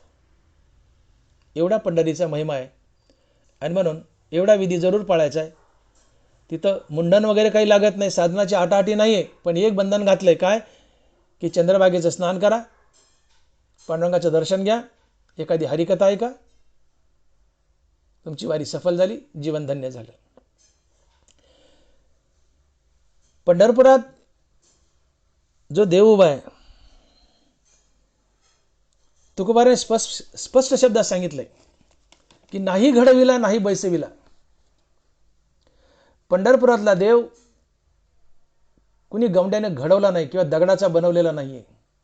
आणि कुणी जर म्हणेल की याला घडवलंय, हा दगडाचा आहे, तर त्याच्या तोंडात किडे पडतील, हे तुकोबाराय म्हणतात. आणि म्हणून पंढरपूरचा पांडुरंग हा स्वयंभू आहे. साक्षात भगवान श्रीकृष्ण पुंडलिकाच्या भेटीला आले. त्यावेळेस पुंडलिक आईवडिलाची सेवा करत होता. त्याने वीट टाकली आणि मला देवा विटेवर उभा राहा, माझी आईवडिलाची सेवा झाल्या, मी तुला भेटेल, बोलेल. सेवा संपल्यानंतर पुंडलिक भगवान कृष्णाला बोलतोय. दोघांचं संभाषण झाले आणि भगवान कृष्ण पुंडलिकाला म्हणतात की माग, तुला काय मागायचं आहे. पुंडलिक म्हणतो मला काही नको, कमरेवर हात दे आणि असाच योगी योगी उभा राहा आणि जे कोणी तुझ्या दर्शनाला येईल त्याचा उद्धार करत राहा. हा पंढरपूरचा पांडुरंग हे साक्षात पृथ्वीचं वैकुंठ आहे. हा दगडाचा घडवलेला देव नाहीये. साक्षात भगवान कृष्ण पाषाणात रूपांतरित झालेत आणि मग नाही घडविला नाही बैसविला असा स्वयंभू देव आहे की जो एकमात्र फक्त पंढरीत आहे, विश्वात कुठेही नाही आहे. अशा साक्षात महाविष्णूचं, भगवान श्रीकृष्णाचं साक्षात तुम्हाला चरणाला हात लावून चरणावर माथा टेकून दर्शन घडतं की जे इतर कुठल्याही तीर्थाला घडत नाही. हे पंढरीचं महात्म्य आहे. आणि म्हणून पंढरीला जा. तिथं साधनाचा आटापिटा नाहीये, तिथं हिंडन मुंडन नाहीये. एकच विधी आहे, काय तर चंद्रभागेचं स्नान करा, पांडुरंगाच्या चरणावर माथा टेका, एखादी हरिकथा अर्थात कीर्तन प्रवचन ऐका. आणि एवढं केलं तर तुमचं जीवन कसं सफल होतं हे तुकोबाराय अभंगाच्या 4थ्या चरणात सांगतात. आणि महाराज लिहित आहेत की तुका म्हणे काला वैकुंठी दुर्लभ, तुका म्हणे काला वैकुंठी दुर्लभ, विशेष तो लाभ संत संगे. तुका म्हणे काला वैकुंठी दुर्लभ, विशेष तो लाभ संत संगे. की तुम्ही पंढरपूरला गेले, चंद्रभागेचं स्नान केलंय, पांडुरंगाचं दर्शन घेतलंय, हरिकथा ऐकली आहे, कीर्तन प्रवचन ऐकले आणि तोंडानं पांडुरंगाचं नाव घेत आहेत. ते पांडुरंगाचं नाव घेणं हाच मृत्यू लोकातला काला असतो. हरिनामाचा खिचडी काला. मुखानं पांडुरंगाचं नित्य नाम घेणं हाच हरिनामाचा खिचडी काला आहे की जो काला वैकुंठात दुर्लभ आहे. वैकुंठातल्या देवाला तो काला खायला मिळत नाही. तो काला पंढरपुरात अर्थात मृत्यू लोकात तुम्हा आम्हाला पांडुरंगाच्या भक्ताला खायला मिळतो. आणि म्हणून मृत्यू लोक वैकुंठापेक्षाही मोठा आहे. का तर मृत्यू लोकात पांडुरंगाचं भजन आहे. याची देही गडे देवाचे भजन अनेके जाण नाही कुठे. मृत्यू लोकाचे पांडुरंगाच्या नावाचं भजन आहे, नामस्मरण आहे, ते वैकुंठातही नाही आहे. आणि या पांडुरंगाच्या नावाला तुकोबाराय हरिनामाचा खिचडी काला म्हणतात. हा काला अर्थात हरिनाम हे फक्त मृत्यूलोकातच आहे, इतर जगात कुठेही नाही आहे. आणि हरिनाम घेतलं तरच तुम्हाला मुक्ती मिळते, हरिनाम घेतलं तरच तुम्हाला सुख मिळतं, इतर कशाने मिळत नाही. म्हणून मृत्यूलोकात हरिनाम आहे, हरिनामानं सुख मिळतं, हरिनामानं मुक्ती मिळते. आणि म्हणून मृत्यूलोक जगातील इतर कुठल्याही ग्रहापेक्षा, कुठल्याही लोकापेक्षा सर्वात मोठं आहे. का तर मृत्यूलोकात मनुष्य आहे आणि मनुष्य यवनीतूनच भगवंताचं भजन आहे. आणि भगवंताचं भजन हेच हरिनामाचा खिचडी काला आहे. आणि हरिनामाचा खिचडी काला तो पंढरपुरात मिळतो, वैकुंठातही मिळत नाही. का तर पंढरपुरात संत आहेत, संताच्या भेटीत हरिनाम घेतात आणि हरिनाम हा खिचडी काला आहे. आणि हा खिचडी काला फक्त मृत्यू लोकात आणि पंढरपुरातच आहे. आणि म्हणून पंढरपूर साक्षात मृत्यू लोकातलं वैकुंठच आहे. आणि म्हणून ते वैकुंठापेक्षाही मोठं आहे, जगात सर्वात मोठं आहे. आणि म्हणून महाराज म्हणतात की तुका म्हणे काला वैकुंठी दुर्लभ, विशेष तो लाभ संत संग. विठोबा रखुमाई. जय जय विठोबा रखुमाई. विठोबा रखुमाई. जय जय विठोबा रखुमाई. विठोबा रखुमाई. याच्यामध्ये आपण अभंगाचा भावार्थ पाहिला. सारांश तुकोबारा म्हणतात, सुखरूप ऐसे कोण दुजे सांगा, माझ्या पांडुरंगासारखे ते. न लगे हिंडणे मुंडणे ते काही साधनाची नाही आटाआटी. चंद्रभागे स्नान विधी तो हरिकथा, समाधान चित्ता सर्व काळ. तुका म्हणे काला वैकुंठी दुर्लभ, विशेष तो लाभ संत संग. सारांश महाराज म्हणतात की या जगतात एकटा पांडुरंगच सुखरूप आहे, उरलेलं सगळं जगत दुःखरूप आहे. एकटा पांडुरंगच का सुखरूप आहे, तर सुखाची जागा एक आणि सुखाचं स्वरूपही एक, आणि ते आहे आत्मस्वरूप. अर्थात एकटं आत्मस्वरूपच सुखरूप आहे, उरलेलं जगत दुःखरूप आहे. फक्त आत्मस्वरूपच सुखरूप आहे आणि आत्मस्वरूप पांडुरंग आहे, म्हणून एकटा पांडुरंगच सुखरूप आहे, उरलेलं जगत दुःखरूप आहे. आणि म्हणून महाराज म्हणतात की सुखरूप ऐसे कोण दुजे सांगा, माझ्या पांडुरंगासारखे ते. अर्थात या जगात, या विश्वात एकटा पांडुरंग सुखरूप आहे, उरलेले जगत दुःखरूप आहे. मग एकटा पांडुरंग सुखरूप आहे, आम्ही दुःखी आहोत, तर आम्हाला सुख मिळणारच नाही का? एकटा पांडुरंग सुखरूप आहे, उरलेले जगत दुःखी आहे, म्हणजे आम्ही दुःखी आहोत, मग आम्हाला सुख मिळणारच नाही का? तर जरूर मिळेल. कसं? तर पांडुरंग युक्ती सांगतो, तुम्ही माझं नाव घ्या, माझ्याकडून सुखाचा करंट तुमच्याकडे वाहत येईल आणि तुम्ही सुखी व्हाल. कारण मी सुखाची डीपी आहे. पांडुरंग म्हणतो मी सुखाची डीपी आहे, तुम्ही माझं नाव घ्या, माझ्याकडून सुखाचा फ्लो, सुखाचा करंट तुमच्याकडे येईल आणि तुम्ही सुखी व्हाल. म्हणून पांडुरंगाचं नित्य नाम घ्या, रामकृष्ण हरी नामाचा जाप करा. तुम्ही नित्य नाम घेतलं, राम म्हटले की मन अंतर्मुक्त, राम म्हटलं की मन अंतर्मुख होतं. हे अंतर्मुख झालं म्हणून हृदयस्थ रामाला भेटतं. मन आणि हृदयस्थ राम यांच्या भेटीतून मला स्थिरता लाभते. मनाच्या स्थिरतेतून येणारा अनुभव हे सुख असतं. मनाची स्थिरता हेच सुख. मनाच्या स्थिरतेतून तुम्हाला सुख मिळालं. आणि शिवाय हरिनाम हे मूळचंच सुखरूप आहे. देह सादर पाहावा निश्चित, सर्व सुख येतनाम आहे. हरिनाम मूळचंच सुखरूप आहे आणि हरिनामानं मनाला स्थिरता लाभली. या दोन कारणामुळं तुम्ही सुखी झाले. पांडुरंगाकडून तुम्ही सुख खेचून आणलं, पांडुरंगाकडून तुम्ही सुख खेचून आणलं आणि तुम्ही सुखी झाले. मग याच पांडुरंगाच्या भेटीला तुम्ही पंढरपूरला जा. इतर तीर्थाच्या मागं पळू नका. इतर तीर्थ फार अवघड आहेत, डोंगरं चढावे लागतात, मोठमोठ्याले कडे आहेत, घाट आहेत, गाड्या उलटतात, माणसं उलटतात, घोडे उलटतात, तिथं मरायची शक्यता आहे. जीवाचा आटापिटा का करता? तुम्हाला कोण म्हणतं चारधाम यात्रेला जा? कुठं जाऊ नका. बालाजीला गेलं तर केस काढावे लागतात, मुंडन करावं लागतं. ब्रह्मगिरीला गेले तर फेरी मारावी लागते, नर्मदेला गेले फेरी मारावी लागते, परिक्रमा करावी लागते. साधनाचा आटापिटा आहे. कुठं हिंडण आहे, कुठं मुंडन आहे.